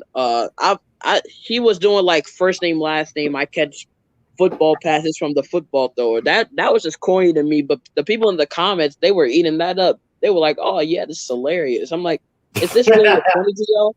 He was like, I'm the first round pick for the Washington Football Team, and I catch football passes from the football thrower." Like, that's not funny. That's not funny. I don't see it. It's funny that you're mad. That's the funny part. The actual joke isn't funny, but you explaining it makes it funny. And it better not be the Sentinels. I'd be really mad about that. And yeah, I like break. All right, so I'm gonna start breaking. I'm glad the people that are like aren't fans of us. They're like, oh yeah, the presidents, the Centennials, the Jeffersons, the terrible. All like, of that's honestly, if they're mad of the Redskins for the reasons they're mad at the Redskins for, they're going to be mad about talking about presidents or anything like that as well. That's also going to alienate another demographic. Now is a horrible time to do that. Oh yeah, now presidents? Oh no. We don't want to be represented by that, and we didn't even get to choose that. If we didn't get to choose, let's say everybody liked the presidents, which we don't, but let's say everyone liked the presidents, whatever. Our new name is the Washington Presidents. Okay, whatever. Next thing you know, we have like some dummy in the office 20 years from now, and now they're like, look at the presidents. They just love this guy, huh? We didn't say anything like that. No, we didn't say that. I'm really about to go ahead and catch this Rockets game. I'm watching it right now. I'm watching it on my phone while I'm doing this stream. Oh yeah, I have some links that can take you guys to any NBA game. Wait, really? What? Allegedly, I have some streaming links for the NBA, but that's only alleged. So. Yeah, allegedly. You don't my thing, bro. You don't mention the black market in a live stream. You don't know if you don't know Big Brother's listening, so I gotta keep that on the low. Susan's definitely listening. So I'm about to watch this on my Xbox allegedly. I'm watching on my I have the NBA League Pass ? I got YouTube TV, so I'm listening on YouTube TV. But allegedly, I guess I'll let y'all say whatever y'all got to say. I guess we'll start with Seyi, then go Rich, and then I'll head us out. Seyi, whatever you wanted to say before we get up out of here. Will went to Magic City for the wings. The wings from Magic City are absolutely amazing. I've never been there before, but I checked the flavors. They really got wings named after them. Lou Will Lemon Pepper Barbecue Wings. Bruh, the wings are $15 for 10 piece. It has to be amazing if it's that expensive. You know what? Honestly, I need to go to Magic City right now after this stream just so I can get some wings. Honestly, people don't understand that, like with Atlanta culture, strip clubs are just part of it. It's not necessarily, I'm going to go look at women. Like people really just be Magic City, like people go to the basketball court to chill and hang out. Atlanta's just built different, so a lot of people don't understand why Lou Will was there. Plus, I mean, they said he literally went there to get wings and leave. He didn't do nothing else. Supposedly, I don't know. But Monty Jones explains. I mean, he probably enjoyed the scenery like a little bit while he's waiting for the food, but that's about it. That's about it. Yeah, we ain't doing we ain't doing no Atlanta slander. Ain't doing no Atlanta slander. People are either hanging out before Corona, you're either hanging out at Waffle House or at a strip club. That's just like a thing, or whatever projects or basketball court that's closest to you. That's basically where people just be at. All right, and then Rich, anything you want to say before you get up out of here? Next week, I know we don't have time to talk about it this week, but the Agent Zero Pretty Boy Fredo beef, we gotta talk about that next week. And when you guys do, I need to be there because Agent Zero, he's been my favorite YouTuber. I watch this come up, and his podcast, Peer to Peer Podcast, highly recommend. It's on YouTube. Peer to Peer Podcast. Talking. I'm just a person that likes to bring other people up. So yeah. Bring us up. Bring us up. Trust me, I will. You guys aren't going. You trust me, I will. But I heard that there's this place down the street, literally like a couple doors down from Magic City, called like Cal's Kitchen or something. And they said that it's way better than Magic City. I believe it. Magic City has been around for like centuries. It seems like for Atlanta, so it got name recognition. I never heard of Cal's Kitchen either, but then again, I'm honestly never on that side of Atlanta because I never really grew up around Atlanta. This is the most I've ever been in Atlanta since living in Georgia right now. So I believe it. I probably would go there to see for myself. I got my wing spots near me, so I don't need to go that far to get wings. Wait, where you go? Do you go to the Asian spots or do you go to like the regular spots? Well, wings? American Deli is great. That's technically Asian, even though it's chain Asian. They have some of the best wings. But my favorite are Ruchita. And now since coronavirus has started, my mom has learned how to make honey lemon pepper wings here. And like that's my favorite now. So yeah, I might need it. Like I don't know if I told you, Rico, but there was a very good wing spot right where you lived, Rico. Now it was so amazing. The wings were huge. The sauces were amazing. They got handmade blue cheese, buffalo, all the flavors. Handmade all the blue flavors. cheese? Yeah, was the handmade blue cheese. It was called. Oh no! It was called Wings and More to Go, but they closed down like a couple of years ago because the owner was having health problems, so he just closed it down. Oh, okay. But it was so amazing. It was it became my instant favorite wing spot. It came to a point where I used to drive 30+ minutes to Camp Creek just so I could get some wings. And I'm heartbroken that it's been closed down. I haven't found wings that good since. I don't even like U-Bar wings like that last time I went. I prefer J Buffalo's right there at Camp Creek too. I prefer theirs. I wish American Deli was closer. I didn't have to go down to Union City to get it. But yeah, in DC we have the carryouts, with the chicken and mumbo sauce. So, we have those on like everywhere, just how like New York has their little delis with the chopped cheese, bacon. It's just like that. Classic. Classic. Chopped cheese. Classic. It's like we have it the same places. I mean, I need to go to New York again because last time I went for like one day and I was only in Times Square and I was like 8, so I need to go back. No. Times Square is cool, but that's not a good way to experience New York. Like that's I need to go deep into New York. Like I'm not saying the hood, but like like Oh places no, to go. you got to go to the hood if you want to see New York. You got to go to the hood. And honestly, not Okay, that I'm gonna bad. take that into It's consideration. literally not that bad. It's You not. can be over there chilling. Yeah, if you've been to Times Square once, you've seen it all. Like you really seen it Yeah, all. you Nothing could. else new to see. No, Yeah. but this was a while ago, so I didn't even get to. I mean, we went to. I think it was some island. I got to go to the Statue of Liberty. Yeah. I don't even know. There was like a museum Statue on the Liberty. island. When I we got to forgot. the island, there was like this museum on the island. I don't know what it was. Rico, you never took that boys field trip freshman year in St. John's where he always had to go see the Statue of Liberty. That's the island he's talking about. I forgot. Ellis Island. Ellis Island. No. Oh, it might have been Ellis Island, but it's Ellis Island. There was a museum there, so that's all I can tell you. My class never did Statue of Liberty. We actually did pretty fast stuff. We went to like some German Jewish museum thing, but it was like somebody who actually used to live their house, and they like pretty much kept it the way it was, and we got a tour. We did fast stuff. We never did like the super generic Statue of Liberty and Rochester building and stuff like that. We did like the more like underground, super exclusive museum stuff. So I was actually happy with my teacher. I wish I had your class there. It was something with like Poland. It was like Polish people, Jewish people, and German people fighting over territory in a spot, like somewhere in Manhattan in like the 20s, like the 20 streets, not the 20 time period, 20 streets. Might have been around. I think it was like the 20s, 30s, 40s time period, whatever.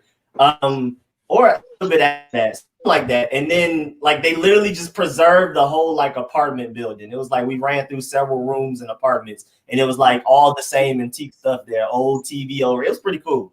That was the most memorable. We did other stuff too, but that was the one that was like the one that stood out the most.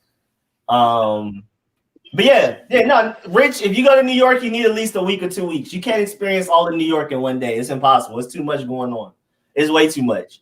Plus I was really young, and I was getting toured by my godmother, and my mom was with me too. So, and I was very young, so I don't remember much of it.